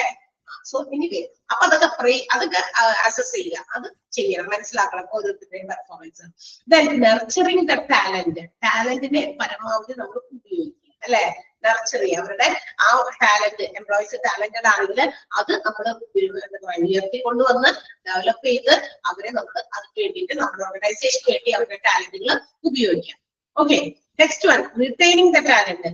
ഈ വരുന്ന ടാലന്റുകളെ നമ്മൾ വേറെ എവിടെയും പോകാതെ നമ്മളുടെ ഓർഗനൈസേഷന്റെ കീഴിൽ തന്നെ കുറെ ലോങ്ങർ ടൈം കുറെ നാളുകളിൽ നമുക്ക് അവരെ അവിടെ റിട്ടൈൻ ചെയ്യാനുള്ള കാര്യങ്ങൾ ഒരുക്കി കൊടുക്കുക. നിൽക്കണമെങ്കിൽ എംപ്ലോയീസ് അവിടെ നിൽക്കണമെങ്കിൽ അതനുസരിച്ച് മറ്റു പല കാര്യങ്ങളും കൊടുക്കണം. നമ്മൾ നേരത്തെ പറഞ്ഞല്ലോ, റീറ്റെയിൻ ചെയ്യിപ്പിക്കാൻ വരെ ചെയ്യേണ്ട ചില കാര്യങ്ങൾ തൊട്ട് മുന്നിലത്തെ പോയിന്റുകളിൽ പറഞ്ഞു, അല്ലെ? എന്തൊക്കെ കൊടുക്കണമെന്ന്. പ്രൊമോഷൻ ആവശ്യമുണ്ടെങ്കിൽ കൊടുക്കണം, അവരുടെ സാലറി ഇൻക്രിമെന്റിന് അവർ യോഗ്യരാണെങ്കിൽ കൊടുക്കണം, അതുപോലെ തന്നെ അവർക്ക് ഗ്രോത്തിനുള്ള ഓപ്പർച്യൂണിറ്റീസ് ഉണ്ടെങ്കിൽ അത് പ്രൊവൈഡ് ചെയ്യണം, അല്ലെങ്കിൽ പുതിയ ജോബുകൾ എന്തെങ്കിലും സ്കില്ലൊക്കെ ഉണ്ടെങ്കിൽ അത് പഠിപ്പിച്ചു കൊടുക്കണം. അതൊക്കെ നമ്മൾ പറഞ്ഞു, അല്ലെ? ഡിസിഷൻ മേക്കിങ്ങിൽ അവരെ പാർട്ടിസിപ്പേറ്റ് ചെയ്യിപ്പിക്കണം, അതൊക്കെയാണ് പറഞ്ഞേക്കുന്നത്. അപ്പൊ ടാലന്റുകളെ റിട്ടൈൻ ചെയ്യണം, ടാലന്റുകൾ റിട്ടൈൻ ചെയ്യാൻ വേണ്ട കാര്യങ്ങൾ ചെയ്യണം. Okay, aligning acquired talent. ഇനി എന്താ? ഇനി നമുക്ക് വേണ്ട ഏതെങ്കിലുമൊക്കെ ടാലന്റ് ഉണ്ടെങ്കിൽ അതിനെ നമ്മൾ എവിടെന്നെങ്കിലുമൊക്കെ കണ്ടെത്തണം, സോഴ്സസിൽ നിന്ന്, പല സോഴ്സസിൽ നിന്ന്. അത് എന്നിട്ട് അവർക്ക് കൃത്യമായിട്ട് അലൈൻ ചെയ്ത് അലോട്ട് ചെയ്ത് കൊടുക്കുക, എന്തൊക്കെ ജോലിയാണോ അവർ ചെയ്യേണ്ടത് ആ കാര്യങ്ങൾ. അപ്പൊ ഉള്ള ജോലിക്കാരുടെ ടാലന്റിനെ ഇൻക്രീസ് ചെയ്യിപ്പിക്കണം, ഇംപ്രൂവ് ചെയ്യിക്കണം. പുറത്തുനിന്ന് വേറെ ടാലന്റുകൾ നമുക്ക് ആവശ്യമുണ്ടെങ്കിൽ അതും കണ്ടെത്തി അവർക്കും വേണ്ട ഇംപ്രൂവ്മെന്റുകൾ കൊടുക്കണം. Okay, then training and development of competencies. അതായത് കോമ്പീറ്റ് ചെയ്യാനുള്ള കാൻഡിഡേറ്റ്സിനെ അല്ലെങ്കിൽ എംപ്ലോയീസിനെ, അതായത് നമുക്ക് എന്താ പറയാ, ഞാൻ ഇത് അനുസരിച്ച് ചെയ്ത് മുന്നേറും എന്ന് ചില ആളുകൾക്ക് ഉണ്ട്, അല്ലെ? അങ്ങനെ ആഗ്രഹിക്കുന്ന എംപ്ലോയീസിന് അതിന് അവസരം കൊടുക്കുക, അവർക്ക് വേണ്ട ട്രെയിനിങ്ങും ഡെവലപ്മെന്റും കൊടുക്കുക. മനസ്സിലായോ? ഞാൻ ഇതിൽ എന്താ പറയാ ഇൻട്രസ്റ്റഡ് ആണ്, ഞാൻ ഇത് ഇതിനേക്കാൾ കൂടുതൽ കാര്യങ്ങൾ ചെയ്യാൻ ഇൻട്രസ്റ്റഡ് ആണ് എന്നോട് എന്താ പറയാ മുന്നോട്ട് വരുന്ന ചില എംപ്ലോയീസ് ഉണ്ടാകും. മറ്റുള്ളവരുമായിട്ട് മറ്റ് എംപ്ലോയീസിൽ നിന്നും കോമ്പീറ്റ് ചെയ്ത് മുന്നേറുന്ന ചില ആളുകൾ ഉണ്ടാകും. വേണ്ട പ്രോപ്പർ ട്രെയിനിങ്ങും ഡെവലപ്മെന്റും സമയാസമയങ്ങളിൽ പ്രൊവൈഡ് ചെയ്യുക. എന്നിട്ട് അതിൽ നിന്ന് നല്ല കൃത്യമായ ശരിയായിട്ടുള്ള നല്ല ടാലന്റിനെ നമുക്ക് സെലക്ട് ചെയ്യാം. ഓക്കെ, അതും ഇതിനകത്ത് വരുന്നത് കൃത്യമായ റൈറ്റ് സെലക്ഷൻ ഓഫ് ടാലന്റ്, നല്ല ശരിയായ രീതിയിലുള്ള ടാലന്റ് ആണ് നമ്മൾ കണ്ടുപിടിക്കേണ്ടത്. അപ്പൊ ഇതൊരു പ്രോസസ്സാണ്, ഈ പറഞ്ഞ പോലെ ഇതും ഒരു നോളജിങ് പ്രോസസ്സാണ്. ഇടയ്ക്കിടയ്ക്ക് നമ്മൾ ഇങ്ങനെ ചെയ്തുകൊണ്ടിരിക്കുന്ന ഒരു കാര്യമാണ്. അപ്പോ ഈ പറയുന്ന കാര്യങ്ങളെല്ലാം ഉണ്ട് എന്തിന്? Talent management. ടാലന്റ് മാനേജ്മെന്റ് വളരെയധികം ഇമ്പോർട്ടന്റ് ആണ് ഇൻ ആൻ ഓർഗനൈസേഷൻ. ഓർഗനൈസേഷന്റെ എക്സിസ്റ്റൻസിന് ടാലന്റ് മാനേജ് ചെയ്യേണ്ടത് വളരെ ഇമ്പോർട്ടന്റ് ആയ കാര്യമാണ്. അതും ഒന്ന് NB ഇട്ട് വെച്ചേക്കാം കേട്ടാ. ഇതിന്റെ എക്സ്പ്ലനേഷൻ വേറെ ഇല്ല. ഓക്കെ, അതൊരു ചാർട്ട് മാത്രമേ ഉള്ളൂ. ഒന്ന് NB എന്ന് ഇട്ട് വെച്ചേക്കാം. സിഗ്നിഫിക്കൻസ് ഓഫ് ടാലന്റ് മാനേജ്മെന്റിൽ വരുന്നത് ഏതൊക്കെയാണെന്നൊക്കെ ചോദിക്കാം. അപ്പൊ ഇത്രയും പോയിന്റുകൾ അവിടെ കിടക്കുന്നുണ്ട്. എത്ര പോയിന്റ് ഉണ്ട്? 7 കേട്ടോ. സോറി 7 അല്ല, 8 പോയിന്റ്സ് ഉണ്ട്. 8 പോയിന്റ് ഉണ്ട്. 8 പോയിന്റിലൊക്കെ ചിലപ്പോൾ ചിലതൊക്കെ തരും, ചിലത് മിസ്സിംഗ് ആയിരിക്കും. അങ്ങനെയൊക്കെ നമ്മൾ കംപ്ലീറ്റ് ചെയ്യാനായിട്ടൊക്കെ പറഞ്ഞു കഴിഞ്ഞാലായിട്ട് ആവശ്യമുള്ളത്. അതുകൊണ്ടാണ് പറഞ്ഞ അപ്പൊ ഏതൊക്കെയാ? Identifying required talent, implementing compensation plans, performance appraisal system, nurturing the talent, retaining the talents, aligning acquired talents, training and development of competencies, and right selection of talent. Clear ആയോ? ഓക്കെ അല്ലേ? അടുത്ത ഒരു കുഞ്ഞു പാരഗ്രാഫ് ഉണ്ട്, അതുകൂടെ പറഞ്ഞു നിർത്താം. So എന്താണ്, what is the purpose of talent management? അപ്പൊ ഈ ടാലന്റ് മാനേജ്മെന്റിന്റെ പർപ്പസ് എന്താ ശരിയായ രീതിയിൽ പറയുകയാണെങ്കിൽ, it is to recruit, develop and retain the best talent in the organization. ഒരു ഓർഗനൈസേഷനില് ഏറ്റവും ബെസ്റ്റ് ആയിട്ടുള്ള ടാലന്റിനെ എന്ത് ചെയ്യുക? റിക്രൂട്ട് ചെയ്യുക, അവരെ ഡെവലപ്പ് ചെയ്യുക, അവരെ അവിടെ നിലനിർത്തുക. ഇതാണ് ഏറ്റവും ഇമ്പോർട്ടന്റ് ആയിട്ടുള്ള ടാലന്റ് മാനേജ്മെന്റിന്റെ ഏറ്റവും ബേസിക് ആയിട്ടുള്ള പർപ്പസ്, ലക്ഷ്യം എന്ന് പറയുന്നത്. അപ്പൊ ആ സെന്റൻസ് ഒന്ന് അണ്ടർലൈൻ ചെയ്യാൻ വളരെ ഇമ്പോർട്ടന്റ് ആണ്. The basic purpose of talent management is to recruit, develop and retain the best talent in the organization.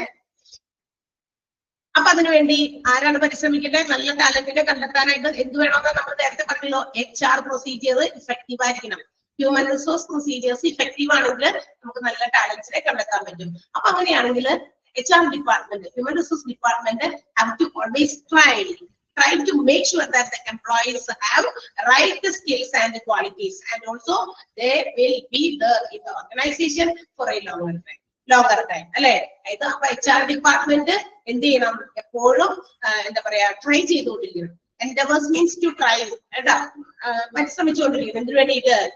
നല്ല രീതിയിലുള്ള എംപ്ലോയീസ് ആണ്, നല്ല ടാലന്റഡും സ്കില്ലും ആയിട്ടുള്ള എംപ്ലോയീസ് ആണ് നമ്മുടെ ഓർഗനൈസേഷനിൽ ഉള്ളതെന്നും അവർ നമ്മുടെ ദീർഘകാലം നമ്മുടെ ഓർഗനൈസേഷനോടൊപ്പം തന്നെ ഉണ്ടാകുന്നതും നമ്മൾ മേക്ക് ഷുവർ ചെയ്യണം. HR ഡിപ്പാർട്ട്മെന്റ് ആണ് അത് എന്ത് ചെയ്യേണ്ടത്, ഉറപ്പുവരുത്തേണ്ടത്. മനസ്സിലായോ? ഇന്ന് വന്ന് ജോയിൻ ചെയ്തു 2 ആഴ്ച കഴിയുമ്പോൾ ലീവ് ചെയ്ത് പോകുന്ന അങ്ങനെയുള്ള ആളുകളെ നമ്മൾ കണ്ടെത്താതിരിക്കുക. അപ്പൊ ടാലന്റ് നോക്കി കണ്ടെത്തുക. ഓക്കെ, അതാണ് HR ഡിപ്പാർട്ട്മെന്റിന്റെ ഉത്തരവാദിത്തം.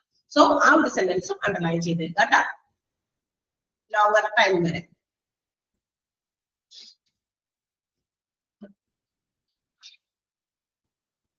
ക്ലിയർ ആയോ? ഇന്ന് പഠിപ്പിച്ച അത്രയും ഭാഗം അധികം എടുക്കുന്നില്ല, എത്ര വരെ എടുത്താണ്. കുറെ കഴിയുമ്പോൾ നിങ്ങൾക്ക് ബോറടിക്കും. ഓക്കെ, നമ്മൾ ഇന്ന് തുടങ്ങിയത് ഇവിടെ നിന്നാണ്. ഈ ഒരു 79th പേജില് കുഞ്ഞു പാരഗ്രാഫ് ആയിട്ട് പാരഗ്രാഫിൽ തുടങ്ങിയ കുറെ കാര്യങ്ങളൊക്കെ ടാലന്റ് മാനേജ്മെന്റ് എന്ന് പറയുമ്പോൾ തന്നെ ഡിഫറെന്റ് ആയിട്ടുള്ള ടാലന്റ് സ്കില്ലുള്ള എംപ്ലോയീസിനെ ഓർഗനൈസേഷന്റെ വേക്കൻസീസ് ഫിൽ ചെയ്യാനായിട്ട് ഉപയോഗിക്കാം.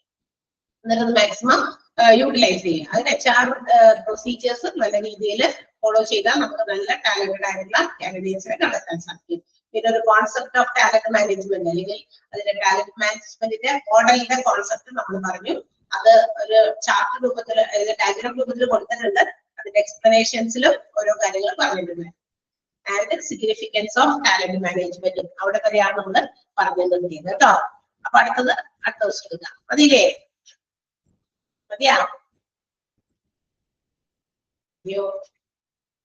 ഓക്കെ, വായിച്ചാൽ മനസ്സിലാകില്ലേ നിങ്ങൾക്ക്? വലിയ കൊട്ടാത്ത പോലത്തെ കാര്യങ്ങളൊന്നും ഇതിനകത്തില്ല. സിമ്പിൾ ആയിട്ടാണ് എനിക്ക് തോന്നുന്നത്. Okay, so see you. അടുത്ത ദിവസം വീണ്ടും കാണാം കേട്ടാ. ഇനി ഫ്രൈഡേ കാണാം. ഓക്കെ, ഫ്രൈഡേ കൊണ്ട് കുറച്ചുകൂടി ആകും. So thank you.